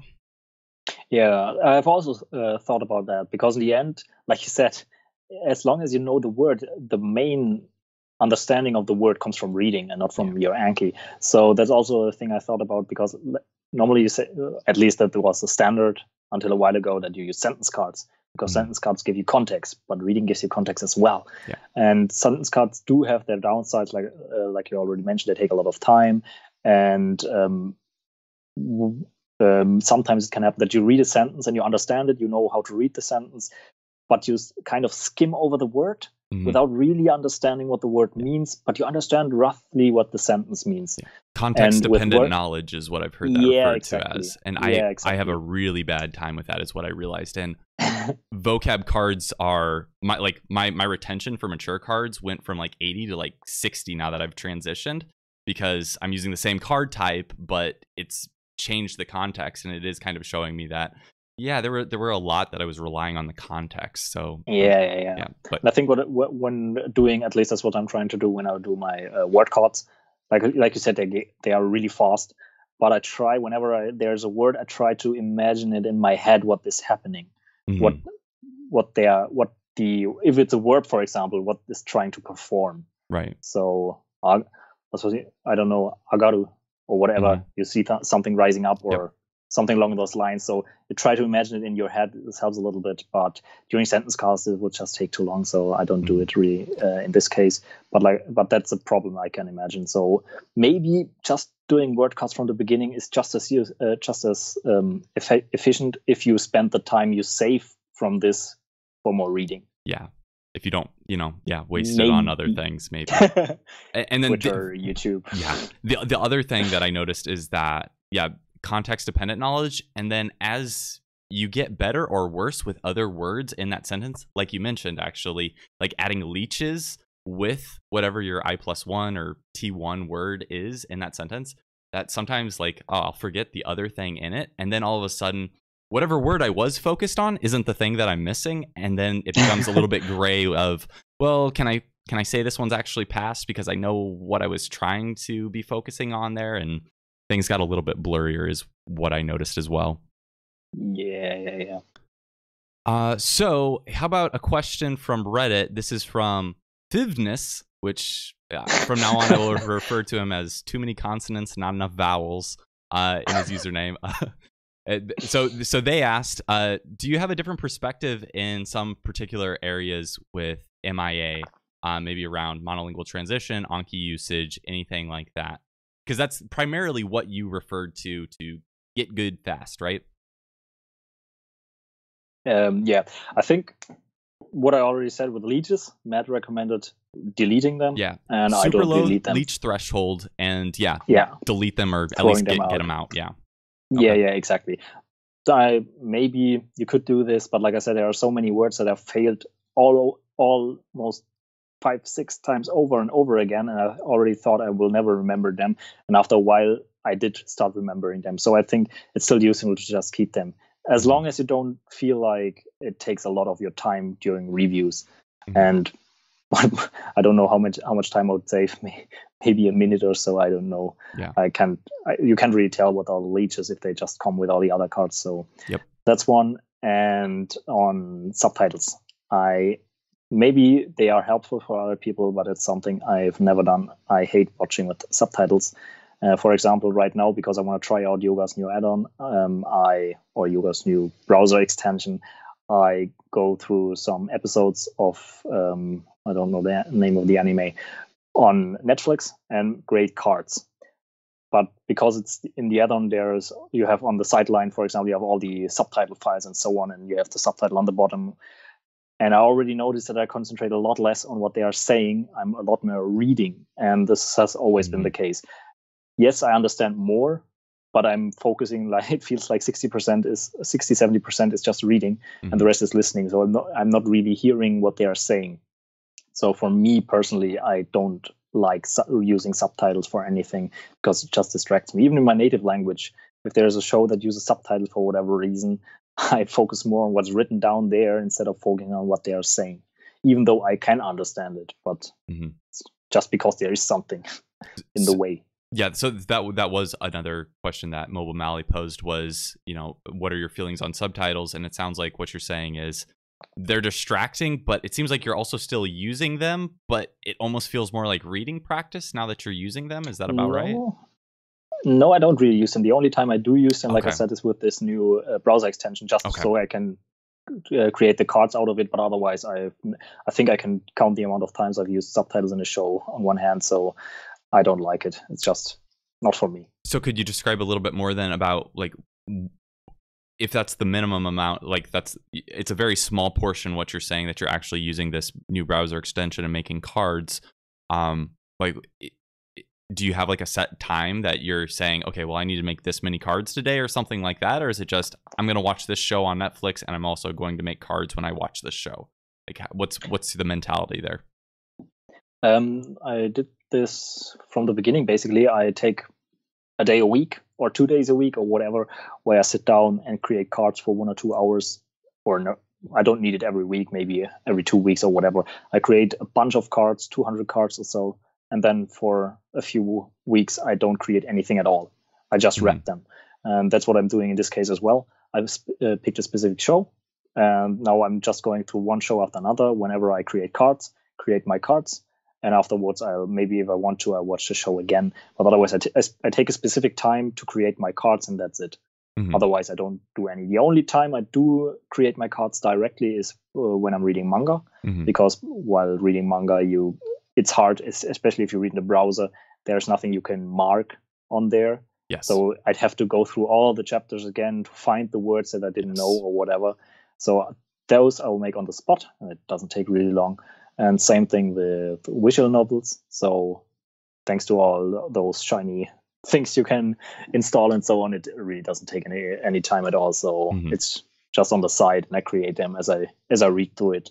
So those are the 2 times. But otherwise, I'll just do it once a week or once every 2 weeks and create a bunch of cards at once. Gotcha. Cool. So yeah, that's like I already mentioned before. That's also what I've found. I've also been making them off of like Let's Plays and YouTubes, because it's even easy just to capture the audio. And that's probably actually something keeping me from using the Migaku stuff right now, is that the stuff I'm watching doesn't have like good subtitles. And when I actually want to watch stuff, like I watch it on a TV and a couch like I would watching anything else. So it's not a good time to be, like clicking around or having a browser or something like that. Yeah. So yeah. Yeah, for me, the main reason to use it is not to create a card, because I'm still happy with Morphman. Oh, okay. A lot of the shows I watch are not on Netflix or so the extension doesn't work anyway. So I still have to record them while I watch them, use Kitsuneko, the website, to get my subtitle files, and then create an Anki deck out of it. So I still have to use Morphman anyway. The main reason I use it is really for the that it can color your words on a web page where you are reading for the book I'm reading currently, and you have all the colors for pitch accent and so on. That's the main reason. Okay. Cool. So let's jump into another question from Reddit. So this is from Xeon Peon Tree, another great username. Any plans for another language? Yes, definitely. I want to learn another language. I don't know when. Probably another 1 or 2 years, but I want to learn one. I'm still undecided between Chinese and Korean, because on the one hand, Chinese is extremely useful, and I specifically wrote it down because there are so cool stories. I bet a lot of people will enjoy them. Where did I write it down? In Chinese, we have... There it is. In Chinese, there are 3 series I would want to read, and that's Battle Through the Heavens, Star Martial God Technique, and Tales of Demons and Gods. I think they're in Chinese, because there are some sound effects where they don't translate in the English version. So this is one thing I would like to do in Chinese, but on the other hand, it's all over kanji again, and I would like to do another writing system, so Korean is also interesting for me. So I can't really decide. I'll see.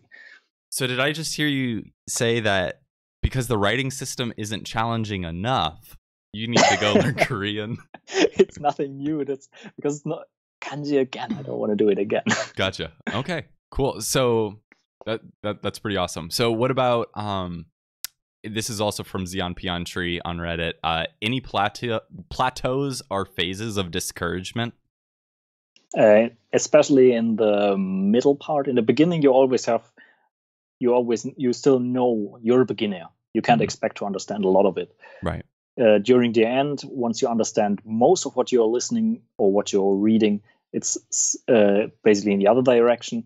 You understand so much and you got so far. So you know, if I just continue like this, I'll get the rest as well. There's no reason why I wouldn't understand it eventually. But in the middle part, so for me, this was around shortly before the 1 year mark and a few months afterwards, where I read stuff and I thought to myself, okay, there's so much I don't know and so much stuff I forget here and there. Will I be able to get this to a high level? I don't know. I had so many days where I questioned myself. When you read something and you can't really follow, there are speech bubbles one after another. You can't understand. So yeah, in the middle part, basically intermediate plateau, I had this a lot. But after I passed the N1, around there it starts. Even if there was something I didn't understand, I got the feeling of I got so far. I will get the rest as well if I just continue like this. So the middle part is the hardest, I would say. Gotcha. Cool. So along that journey, what sort of milestones did you find? And are there rough hour estimates we can give for those from the stats that you had? Yeah. For me, the first milestone was after I finished RTK, I started reading NHK Easy. So this was no reading at that point, after only Anki basically and some immersion. I don't have any numbers on that because the first 3 months I didn't track. So that was for me the first milestone, starting to read anything at all. And then the second milestone, definitely after I finished with NHK Easy after 3 months and started reading normal news. That was a big milestone for me, that I can now say I don't have any training wheels anymore. I can read the normal stuff, or I start reading the normal stuff. And this was at 406 hours immersion and 650 hours total, not included the first 3 months, so probably a little bit more. And the second one was, I think 2 months later, was it, when I started reading my first book. And this was at 593 hours of immersion and 915 hours total for those 3 months. Like I said, first 3 months, not. Oh no, they are included. They are included. Yeah. Okay. And yeah, keep going. Yeah. Any other? That's basic. No, that's the milestone. Afterwards, it's just N1, passing the N1. That's not a milestone. Yeah. Okay. Oh yeah. So with that, do you have any idea how many hours you were at? 3,800. 3,800. So only immersion about 2,700, 2,800. So basically 1,000 hours of Anki and the rest for immersion. But I bet if your goal is only to pass the N1, you could do it probably in a year if you go full time, all out. But I would never do that because it's boring as shit, and you'd have to only go through the certain books, and grammar books, are really boring. So I think this is a good number. I think I read somewhere that for N1, 2,200 hours, but not included self-study or something like this. I'm not too sure about it because they post some numbers here and there. But I think around 4,000, if you're going at it, is pretty safe. If you want to go at it with where you don't have to do anything at all and you could just go in there, do it, pass, and be done with it, then maybe if you wait 3 years, 4 years, and go up to 4 or 5,000 hours or so, then I think it will be a lot easier. So another question from JLPT is, any tips for reaching these marks? Not giving up. There's not a lot. It's whenever somebody asks me learning a language, it's a really boring answer. Just do a lot of it. The more time you invest, the better. I mean, it's with most skills. Sure, using specific methods does influence the result you get at the end and how fast you get there. But I think in general, the most important thing is put in time. Most people, if you compare two people and one put in 2,000 hours and the other one 6,000, you can bet that the one with the 6,000 hours is a lot better. no question about it, no matter the method he used. Maybe in the end it will make a difference of plus minus 500 hours or 1,000 hours at the maximum. Yeah. But overall, just put in the time. Keep that in mind. I think that really helps once you're at a low point that you know, I just have to put in the time. If I continue, then I'll get better. Mm-hmm. Sure, you can tweak on your methods here and there, but the main thing is try to put in the time. That's all that matters in the end.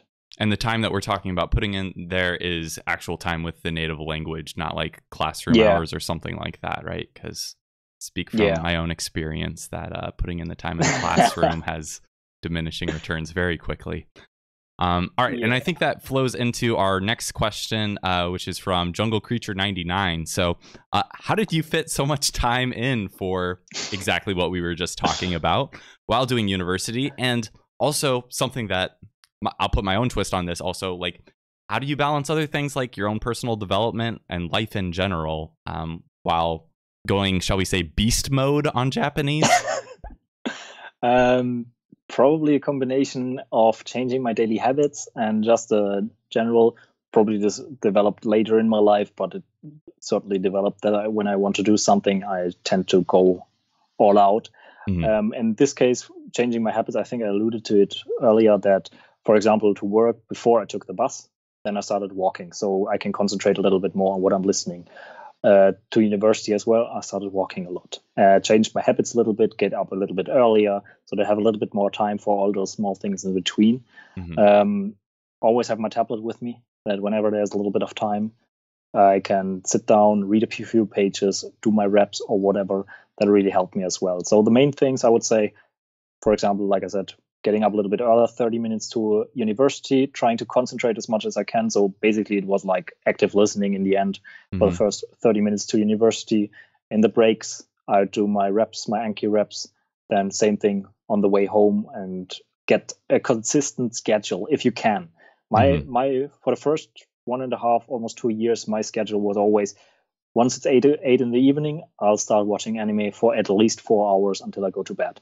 So those 4 hours I had set and always use them for listening. Mm-hmm. I think that's a good thing if you can pick a time spot where you have definitely using for this specific purpose and reading throughout the day how much time I had depending on what I had to do in this day.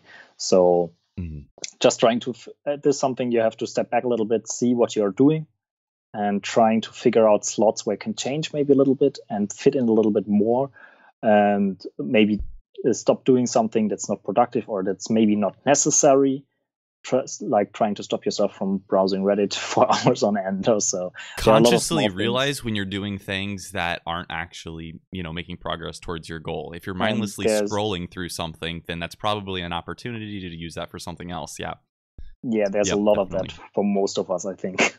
Yeah.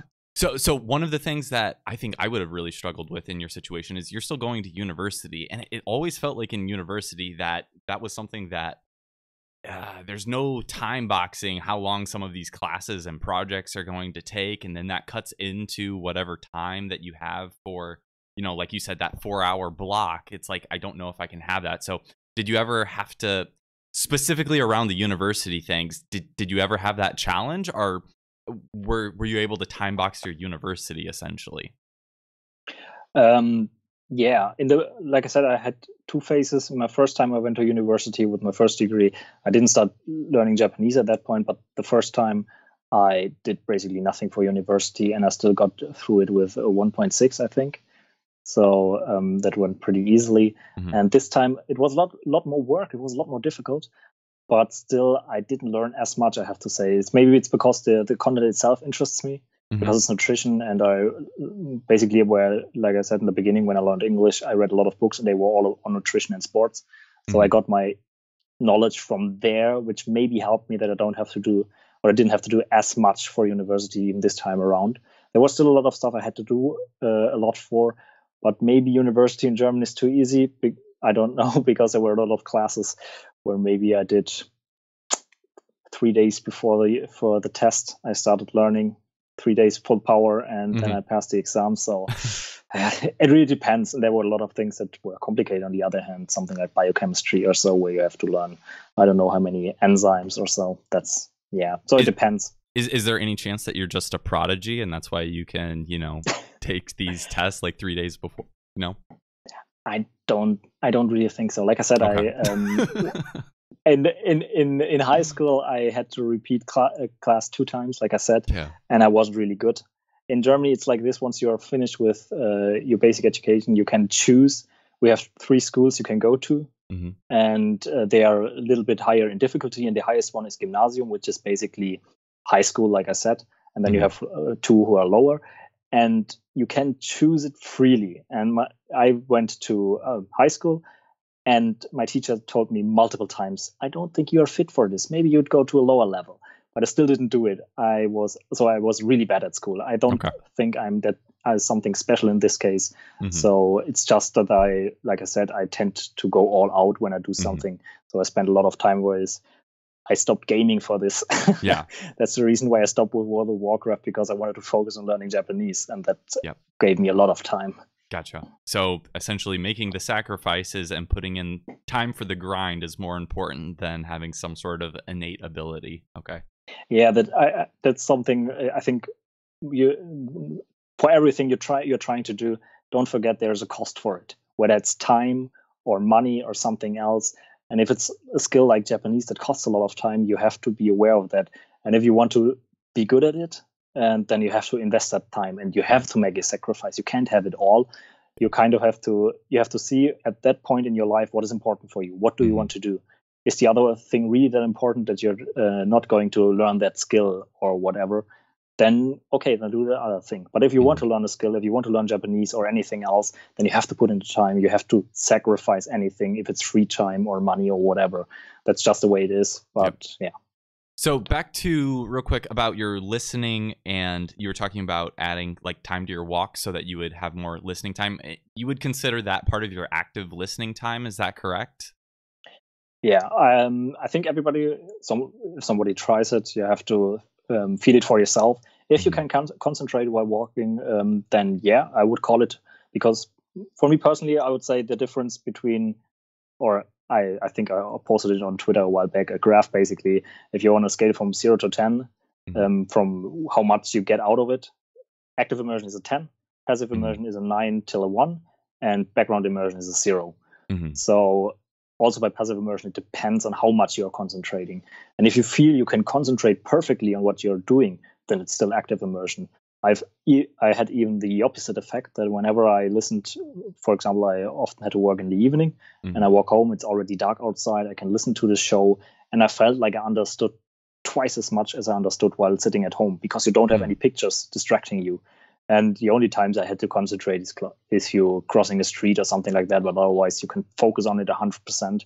It's dark, so there is not a lot to see. There are not a lot of people around.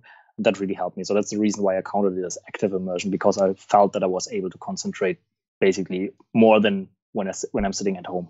Gotcha. I think that was one of the things that has slowed me down, is that early on I heard that, you know, active immersion is really the time that's going to make the biggest difference for you. And for me, it was like, okay, well, during that passive time, I can get more bang for my buck by listening to something like a personal development English audiobook or something like that. But then it's like we've kind of talked about, like that passive time isn't nothing, right? It actually does contribute in a meaningful way. So that's one of the things that I've already changed for this next year, is just putting in more passive immersion time. Do you have any idea how big of a difference that has made for you, like that actual time passive, or is that still just like it's impossible to track, or realistically impossible? That's really hard to track. I explicitly what I would count as passive listening, where, for example, you're cooking or so and you're doing it on the side. Okay. I didn't do a lot of. Those times when I was walking or so, I counted them as active immersion, because, like I said, I understood basically more than when I was sitting at home watching the shows. Gotcha. So real passive immersion, I can't really tell it. Okay, it's really complicated. I think if you can do it a lot while you're doing something else, for example, you're working at home and you can let it run in the background. I think over a few years, this can contribute a lot. Sure, but I can't make any definitive statement. So talking about immersion that you have in shows, and then like taking that and using that essentially as your passive active immersion, What about just audiobooks? Any tips to breaking into those? Oh, this is a hard one. Audiobooks.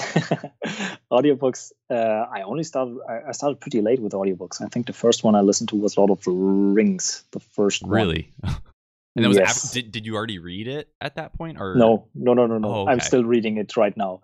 So I think if using audiobooks is one of the goals, and you want to get it as fast as possible and understand it as much as possible, I think the best option would be to just read the book beforehand, mine all the sentences, and then start listening to it. It's probably the easiest one. And I would go not. Maybe you have a book, you have a specific book in mind you want to read and later listen to it, but I think that's a little bit complicated because not every book has an audio version. Yeah. I think the easier way is the other one around. Go on a website that has audiobooks, find an audiobook that looks interesting, and then find the book, because there is then definitely a book. So I think that's a little bit better. But I don't use audiobooks that much. The only ones, like I said, Lord of the Rings, I think the first two of Rising of the Shield Hero, and Kombininingen. Okay. Those are the ones I used. Gotcha. Yeah, that's actually something I've just started facing into myself. I would like to start reading audiobooks or listening to audiobooks, but it still feels like there's a gap between the ones that are actually interesting. So I actually just yesterday started, I think it's called, what is it? Record of Lodos War or something like that. And that one has seems familiar. It's some fantasy novel that's been around for a while and has an anime. So I figured, but that was just it. It was like, oh, I have the audiobook of this and I have the text. Should I be doing some engaged reading while listening to the audiobook? But it sounds like what you would probably recommend is go through it, mine every single word that you don't know, apparently, and and then listen to the audiobook afterwards. Is that about right? Yeah, that's probably what I would do, because listening to the audiobook and reading at the same time is the same thing for me personally as if I would do watching with subtitles, because I can't really concentrate. Yeah, it's 50-50, and I want to go full on reading or full on listening, and halfway in between, for me personally, isn't the right way. Plus, if your reading isn't up to par, you're not going to be able to follow anyway. So I did notice you're not that really really reading. Because I tried that on Rising of the Shield Hero maybe, I don't know, 2 years ago, and found that very quickly. Okay, cool. And yeah, I guess that's I'll give that a try, and I will post to Twitter how that ends up going.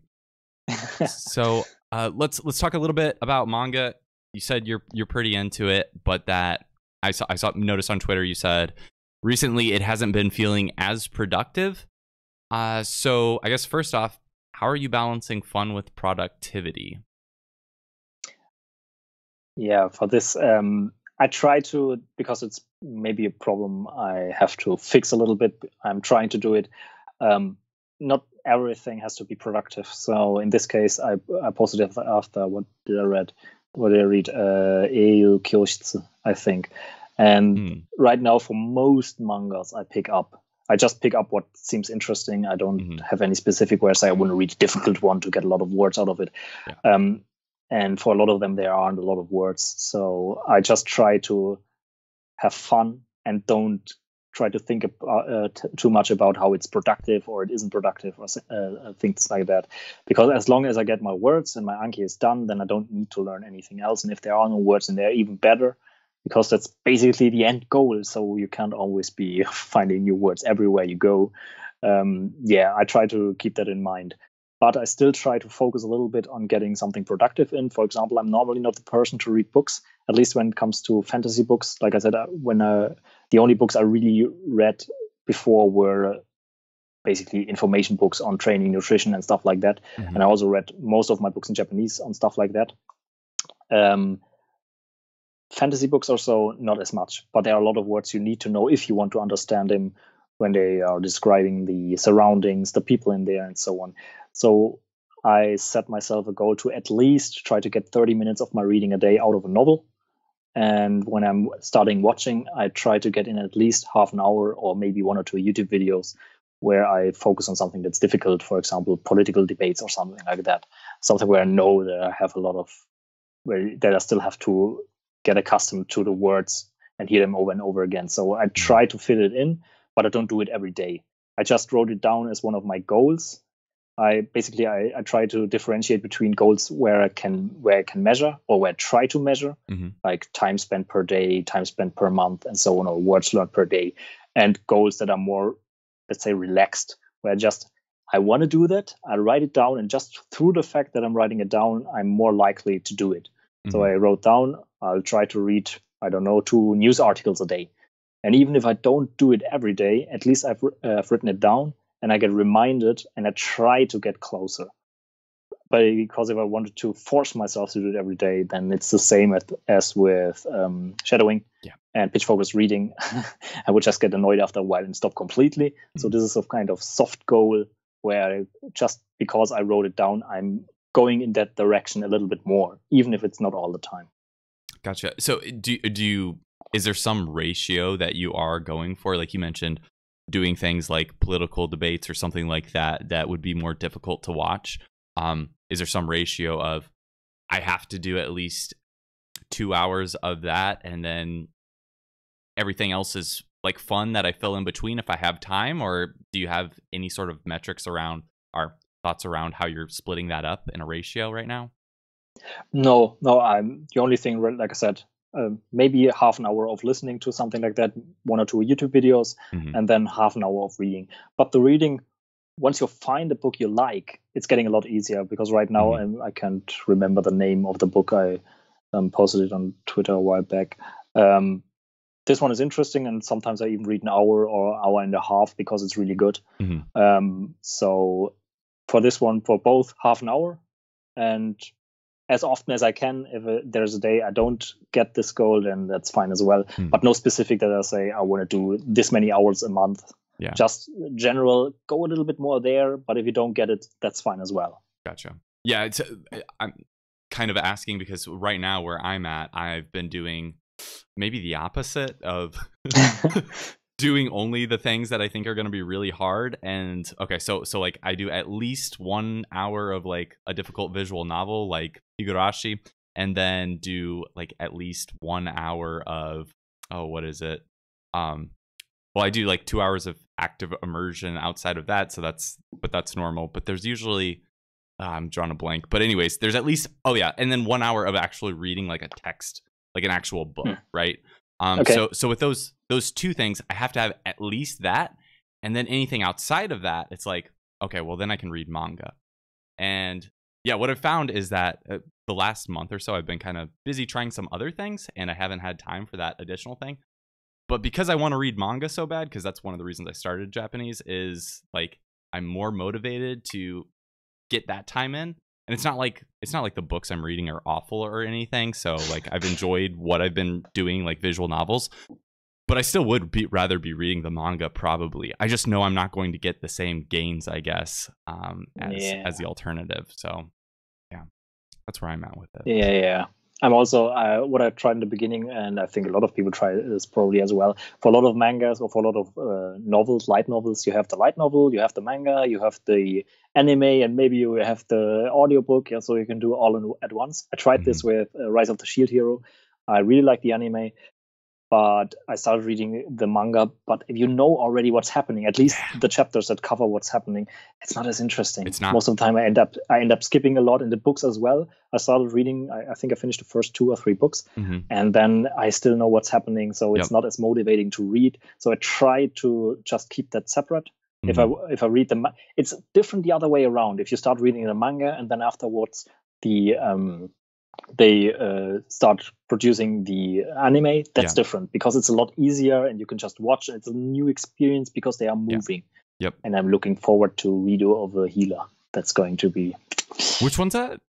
Redo of a Healer. I haven't heard of that one. Are you flexing on me on my own Deep Weeb podcast with some Deep Weeb anime? What is this? Redo of a Healer. This is going to be interesting. I don't know. Maybe you noticed it somewhere during the release of, I think what is it called? Goblin Slayer, as well as through Rise of the Shield Hero. On Twitter, they were all freaking out with his rape allegations in the beginning and so on for Rise of the Shield Hero. I'm really curious how they're going to do that with a Redo of a Healer. Oh boy.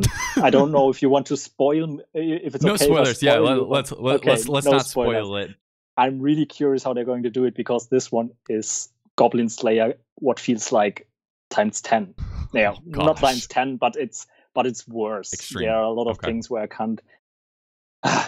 Maybe they are going to censor it. I hope they don't. But we'll see.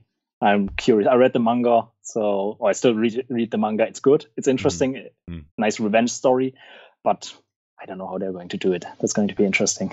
Yeah, that was also something that you touched on. That I agree with that. Like, reading the manga is a really good way to appreciate the anime even more, is what I found, because like I've been reading Golden Kamui, and that one's pretty brutal as far as like specific vocab and like foliage, Ainu culture, a bunch of stuff that I'm never going to run into anywhere else, essentially. But it's still really cool, and I know if I watched the anime, I would not understand a lot of the things.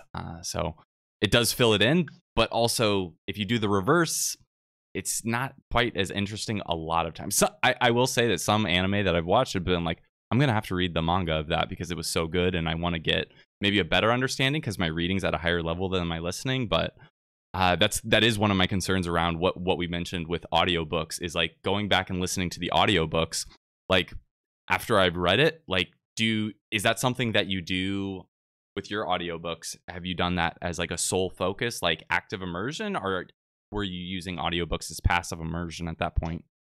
Only like I said, during my walking.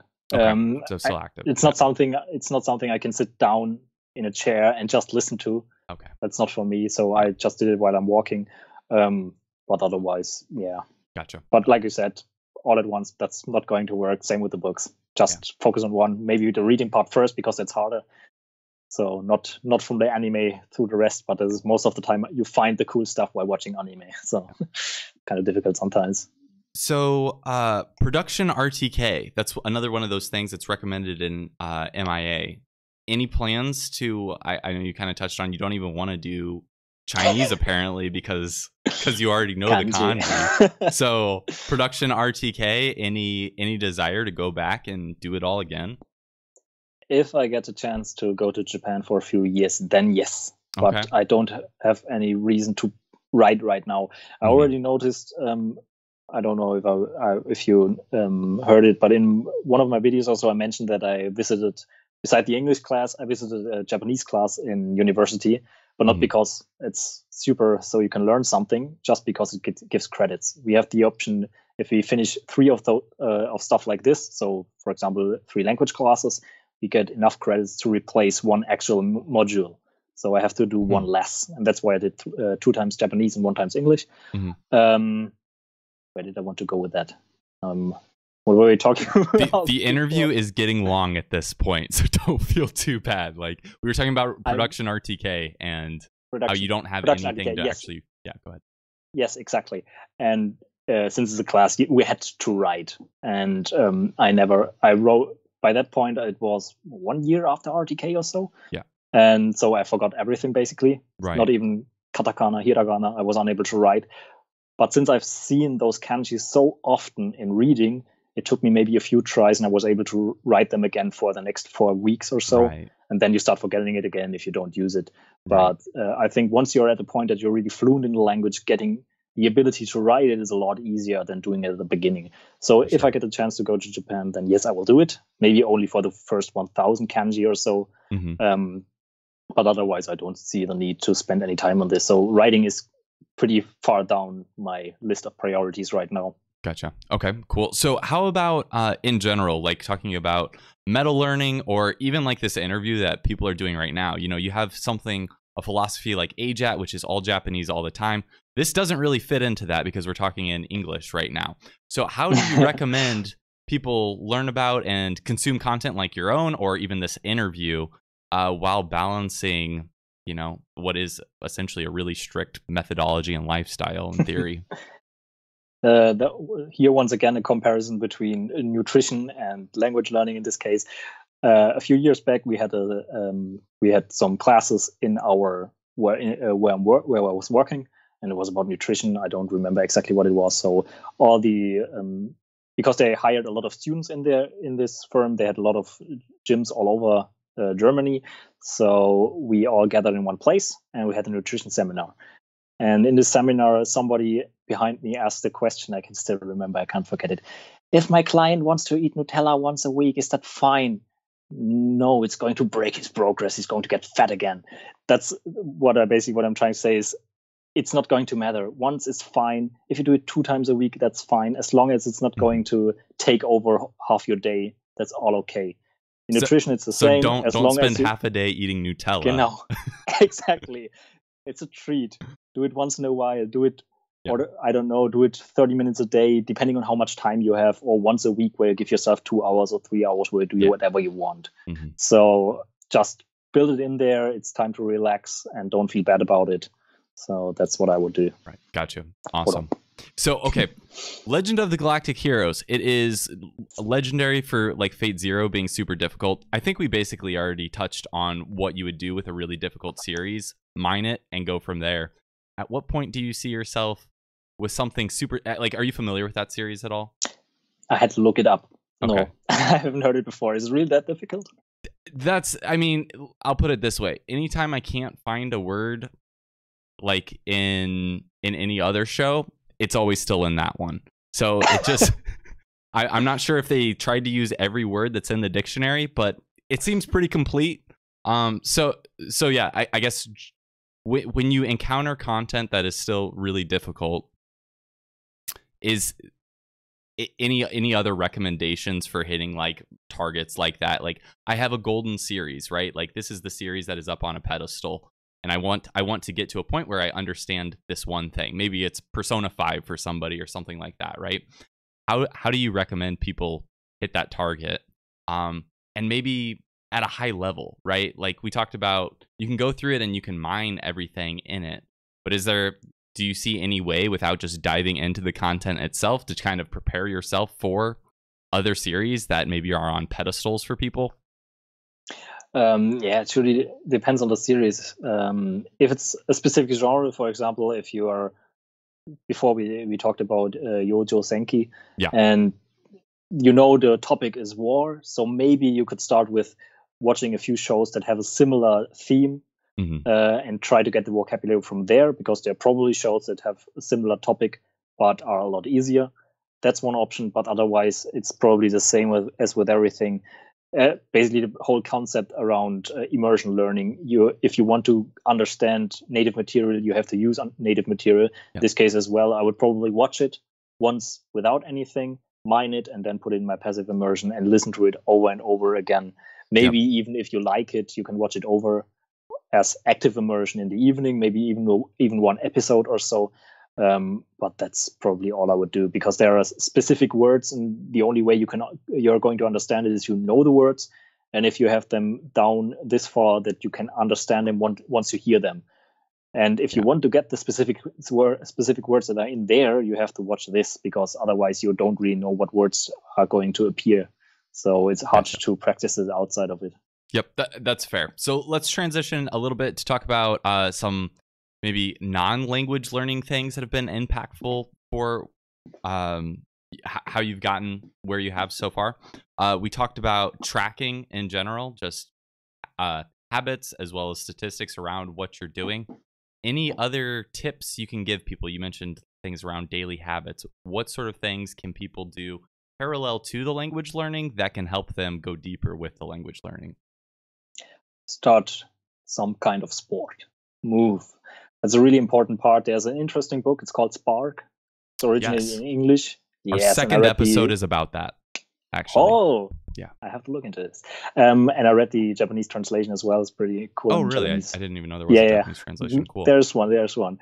So this book, for those who don't know, it's basically all about how sport influences the brain and what happens after you train, or after you move your body with neurons and so on. And generally, I feel, at least, maybe it's just a coincidence, but like I said, I passed. In the end, I did pass high school, and this coincided with me starting to train. Mm-hmm. Maybe this helped, because from there on out, my memory got better. I had a lot more motivation to do things. So this one is really important. And nutrition-wise, it's pretty hard to say from the outside because you have to look at the individual person. But trying to get away from, especially carbohydrates, in my case, it's really extreme. If I, for example, in the morning I eat something that's extremely sugary, for example, toast or so, I get extremely tired. So most of the time I don't eat in the morning. It's better for concentration. Those are things you can do, definitely. And otherwise, once again, something that's in common with nutrition and with sports, you have to start to learn about yourself, because everybody is a little bit different. Like I said, I need to track stuff. That really helps me.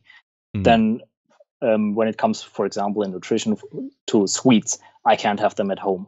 If I want to do a diet, I don't have anything at home. I can eat right off the package. I don't even have nuts or anything like that, because I know I'll eat them, even if they're healthy. So I'll keep those things away. But on the other hand, I know some people who are completely different, who have to have them at home, who can eat 2 pieces of chocolate or so and are done with it. So you have to get to know yourself a little bit. And with language learning, it's the same. Look at your daily life, look at what things you are doing, where you can improve, where you can change a little bit, and how are you reacting to different things. Do you work well with strict goals, or are you going to work a little bit better if you're going at a little bit slower pace? Some people like to dive in head first and go all out with language learning. Others need to take it a little bit slow and build it half an hour at first, then 1 hour, then 1.5 hours, and so on. So I think this is also really important. Get to know yourself, how you are reacting to different stimuli, and what works for you. So as long as you know what the general principles are that are working, everything else is fine, as long as you get to spend time in the language. So see what you need to do to get yourself to continue, whatever motivation you need for that. Gotcha. So, I mean, nutritional science is one of those things that still kind of evades me, and I'm not sure if it's just because I'm not tracking everything that I'm eating. So, like, where is that where you start with that? Because it just seems like there's so much contradictory information out there, especially around nutritional science. Like, where do you start with nutritional science? So like okay. Like talking about figuring out. You mentioned offline that like you started a diet or something like that, and that you're not eating carbohydrates because that gives you crashes. I don't yet see parallels between in broad terms, I haven't figured out how I should be targeting what I'm eating with what my brain is doing. So how do you start something like that? The most basically in, like you said, there is a lot of information out there when it comes to nutrition, and a lot of, let's say, misinformation. So it's really hard to see through it all. And I also started with doing a lot of things, or thinking a lot of things are right that are not necessarily right. In the beginning, I was really extreme when it comes to low carb. I thought, that's it, that's what you have to do. And after a while, you learn, no, it's not a problem. You can eat it normally, just don't overeat yourself. Yeah. And maybe try to go to the carbs that are a little bit more healthy. Try to get away from toast, try to get away from chips and stuff like that, and go to whole wheat and so on. So getting in this topic is a little bit difficult, probably because especially if you're looking through Amazon, there are so many books with do that and do this and this diet and that diet. There are so many diets. But I think the best thing to do is stick to the basics. And that is, if you want to lose weight, you have to be in a calorie deficit. How you're going to get there is up to you. If you count your calories, you don't really have to, but you have to be in a deficit. If you're getting that through just eating less, that's also possible, or more sport, but that's the basic. And for healthy nutrition, just the less ingredients are on the package, the better. So there's nothing wrong with just sticking with meat, vegetables, and some grain products or stuff like that. So I think that's a good baseline. It's the easiest one you can do. Just buy stuff that has at best only one ingredient. So if you're buying apples, you're only getting apples. If you're buying meat, you only have the meat. So that's the easiest one I can do. Sure, there's other things you could theoretically try to improve here and there, but those are the basics. Then sure, trying to get to a healthy level for different micronutrients and so on, that's another thing. But for basics, that's already pretty good. And that's what most people don't do. Drink your water, or like if it's on zero products here and there, that's fine as well. And try to get as unprocessed as possible. There's nothing wrong with that. No toast and so on. Reduce stuff like that. That's the basic. And when you're listening to something and when you're reading something, as soon as someone starts to speak in absolutes, you can be sure that he doesn't know what he's talking about, because as well in sports as well as in nutrition, there is almost nothing that's really absolute. There are so many exercises where people say, no, they are bad for X, Y, Z. Mm-hmm. No, but there are still applications for other people. So it really depends on the person. So whenever somebody talks in absolutes, they have no idea what they're talking about. That's a really good one. Gotcha. Yeah, no, that makes sense. So start with the simple things, and you would still recommend like tracking what you're eating, and then like do you do anything from there? Like as far as like start with simple foods, maybe track what you're eating and how you're feeling based on that. Where do you go from there? Yeah, it depends on what the problem is. If you're just generally trying to feel better, then just getting the basics in is most of the time more than enough. Yeah. But if there's a really deep underlying problem, for example, my dad, he has problems with reflux. Mm-hmm. So he writes down also a lot how he reacts to different foods. So it depends really on a lot of factors. But if you don't have any big problems where you say, hey, after I feel, I don't know, I'm about to pass out in the gym and I don't know why, then yeah, sure, you should start tracking so you can see what might be the cause of this. That's when you start tracking? You're fine. Yeah, exactly. Or if you definitely have someone who needs to lose weight, at least for 1 week or two, tracking is fine. So you get a maintenance level where they are right now and can adjust from there, but you don't need to track all the time. For example, what I always say, if you eat right now, you eat 3 eggs in the morning, it's a simple example, and you don't lose any weight, go to 2 eggs in the morning. So you're definitely getting less. So you don't need to write everything down like I did or so. Gotcha. So after I eat half a day's worth of Nutella, I sometimes don't feel so great after. So I should change that. Gotcha. Okay, so let's go ahead and so one more question. I want to make sure I covered everybody who asked questions that I saw. So this was one more time. Let's revisit Morphman. Has your usage of the tool evolved over time? Like no. Okay. It's still yeah. Go ahead. Yeah, I think I think it's a little bit of a theme through what I was talking about. I'm trying to keep it as simple as possible. I have Morphman installed. The main reason I still use it, or why I use it in general, is because, like I said, a lot of the series I like are not on Netflix or so. Yeah. So I can't use this with any other tools to get my subtitles. So I still have to record them with OBS Studio on my PC, turn them into decks with subs to SRS. Mm-hmm. And in the beginning, I did it manually. So I took one episode and went through it manually, deleting all the cards that I didn't need. And in this regard, subs to SRS, Morphman is still saves me a lot of time because it throws out a lot of the words I already know, a lot of the cards I already know. That's the only reason. In the end, I'll probably finish all the cards I have anyway. So for me, the main reason is only that it throws out 80% of the cards I don't need. There's still stuff in there you already know, and for whatever reason, Morphman doesn't recognize. Right. But it's still a huge time saver for me. So that's why I continue using it. Gotcha. And I guess bouncing back to nutritional science real quick, I want to make sure I ask, is there anything in particular or resources, like you mentioned Spark, any other things that you could plug on that for people that are interested in the nutritional science piece? What can fit in there? What's important? That's really hard. I haven't read a lot of books in the last while about nutritional science. Like I said, for sports, definitely Spark is interesting because it's not necessarily about sports. Like I said, it's more about general, what it helps your brain. For training, I know something. The Black Book of Training Secrets. I can't pronounce the name of the author, but this one is pretty good if you're trying about training. For nutrition, there is nothing like this. At least nothing that comes to my mind right now. Most of the books that I can think of now are probably a little bit too deep into it. When you figure out like the best books for nutritional science, let me know, because I'm still trying to figure that out. All right, so let's go ahead and start to wrap this up. So the last piece of this is content. So if anybody is in chat still, we've been going for quite a while, but if you are still in chat and you have any content that you'd like to recommend to either of us, go ahead and put it into chat now. And in the meantime, we can talk about Chu-Chu-Island's question, which was, what are the anime that you're watching right now, and then top 5 anime and bottom 5 anime. So what you got for us, Steven?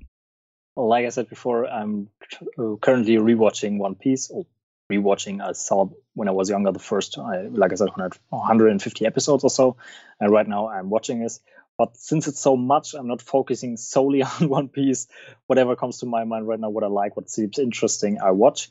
And then I continue with One Piece in between, because there are a lot of phases where I think I have a list here with about 80 anime that I still want to watch somewhere. But whenever I get to the point that I can watch one of those, it's always, okay, what I'm going to watch now. And I can't decide. There are just too many. So in this case, so I don't spend too much time on just wondering what I'm going to watch next. I'll just continue with One Piece and then fill it up with anything. Right now, I will probably go with the last season of Attack on Titan that's still running, but I will wait probably till it's finished. Then the Fate series, finally, I want to start it. I don't know where to start because there are so many, but I will definitely start somewhere. And Detective Conan eventually. That's when I want to watch. Really? But that's going to be a long one as well. I think same as One Piece. I feel like there are too many branches of it that I'm not sure which one's which at this point for Detective Conan. But yes, there's a lot of Detective Conan out there. Yeah, that's also one, but I don't know when. First, One Piece, that's going to take a while. Yeah, then worst. I wrote it down because it's an interesting one. I had to think about it. The worst ones. Probably some flack for those because some of them are rather popular, I think. I guess let's just real quick disclaimer. If I will also name some anime that I don't like and that do like to balance this out. But if we talk about one of your favorite animes like Shirokuma, and then Steven comes on and says it's the worst, no need to downvote, no need to no hate. Like, these are personal opinions, these are subjective. So with that out of the way, let's kill some hopes and dreams here, Steven. What are you doing at the end of the world? Are you busy? Will you save us? Yeah, that's a really long title. I maybe it's more of a theme because it's not basically the show in itself is interesting and I like the characters, but I hate shows where at the end some of the important characters die. So in this case, really? I read I started the first 3 or 4 episodes and then I read somewhere that at the end something really horrible happens, and afterwards I read what happens. And from that moment on, I stopped watching it. Same thing with another one on the list, Darling in the Franxx. Really? I'm in the middle of that one, so I did not know that there were important people that died. Keep going. Yeah. So same thing here. Yeah. Really liked the show. Then I read that at the end something bad happens, and I watched what happens. And from that moment on, I didn't want to watch it anymore. That's the second one. So that's the theme. But for me, that's also a reason why I didn't finish Akame ga Kill. Kiru. But this one was, I think, not long ago. Yeah, a lot of people die in there. So this one as well. But from the ones I still have, that's maybe not in this list, one more, Saikon no Quasar. I don't know what a quasar is.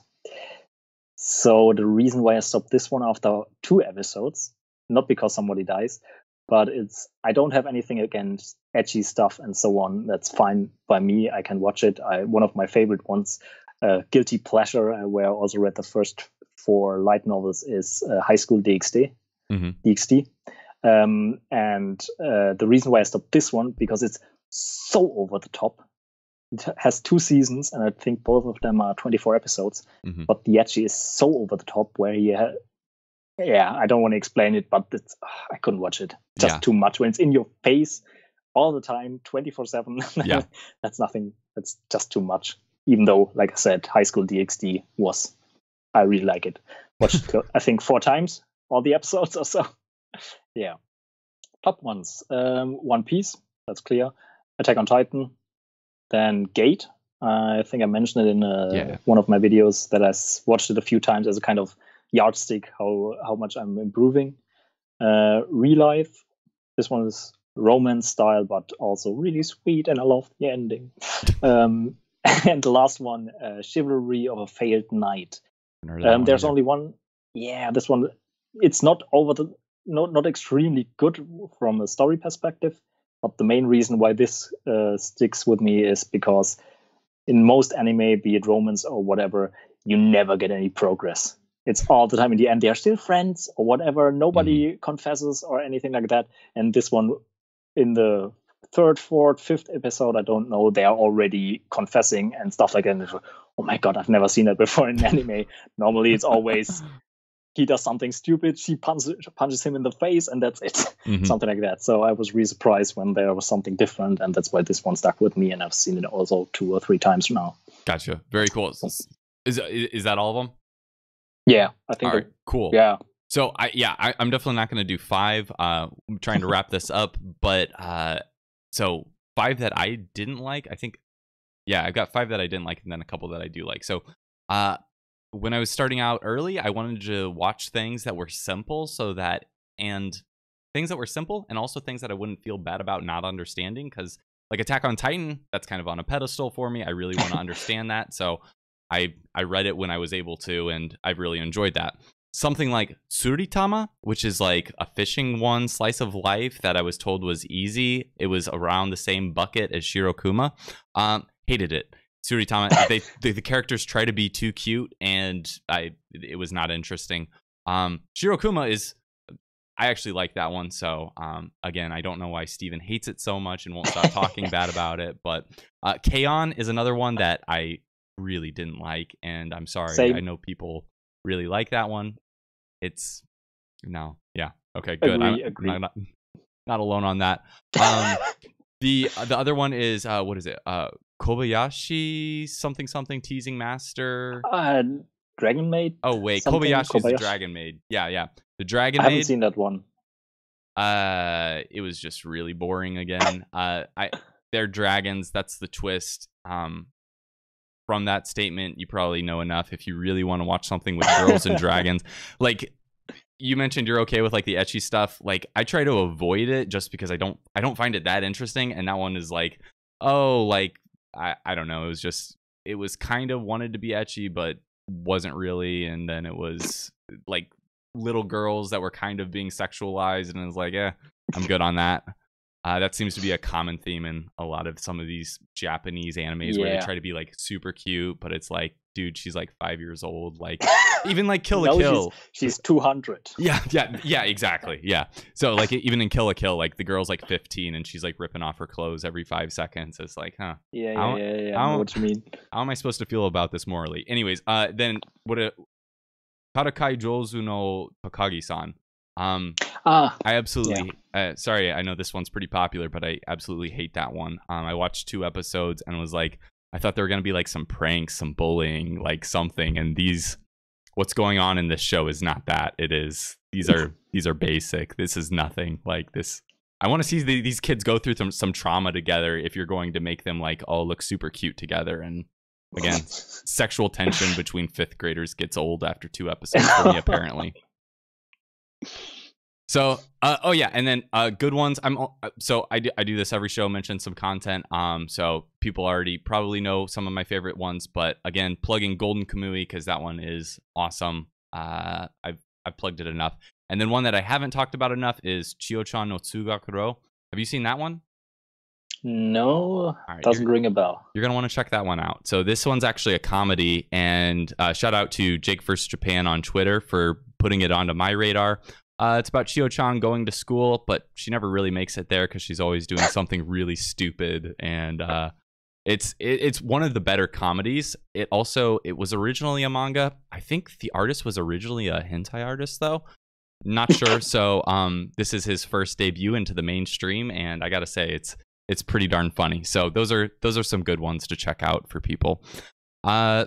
Wrapping this up. How about so you mentioned Band-Maid. Any other Japanese music that sticks out to you? Yeah, I wrote it for you down. Band-Maid, sure, that's one. Scandal, that should be a little bit more popular. I think a few people know that. Wagaki Band, Maximum the Hormone. Oh yeah, I've seen them live actually. Oh, nice. I have to do it eventually as well. Pretty cool. Kanabun, that one. Sayuri, Polka.Stingray. They are awesome. Yeah. They're I think I just rock. Got an album. Yeah, it's not metal, it's rock more, but really good. I really like it. And the last one, because of Gate, because I watched it so often, the intro songs and the outro, I don't know, but the intro songs definitely are from them. Kishida Kyodan and Akeboshi Roketsu. Okay. That's one. That's more a little bit harder rock than something like Scandal or the other one I mentioned. And I've heard them up and down, I don't know how many times as well. So those are my favorites. Very cool. Thanks for sharing those with us. Let's actually wrap this up now. So where can people find you online, Steven?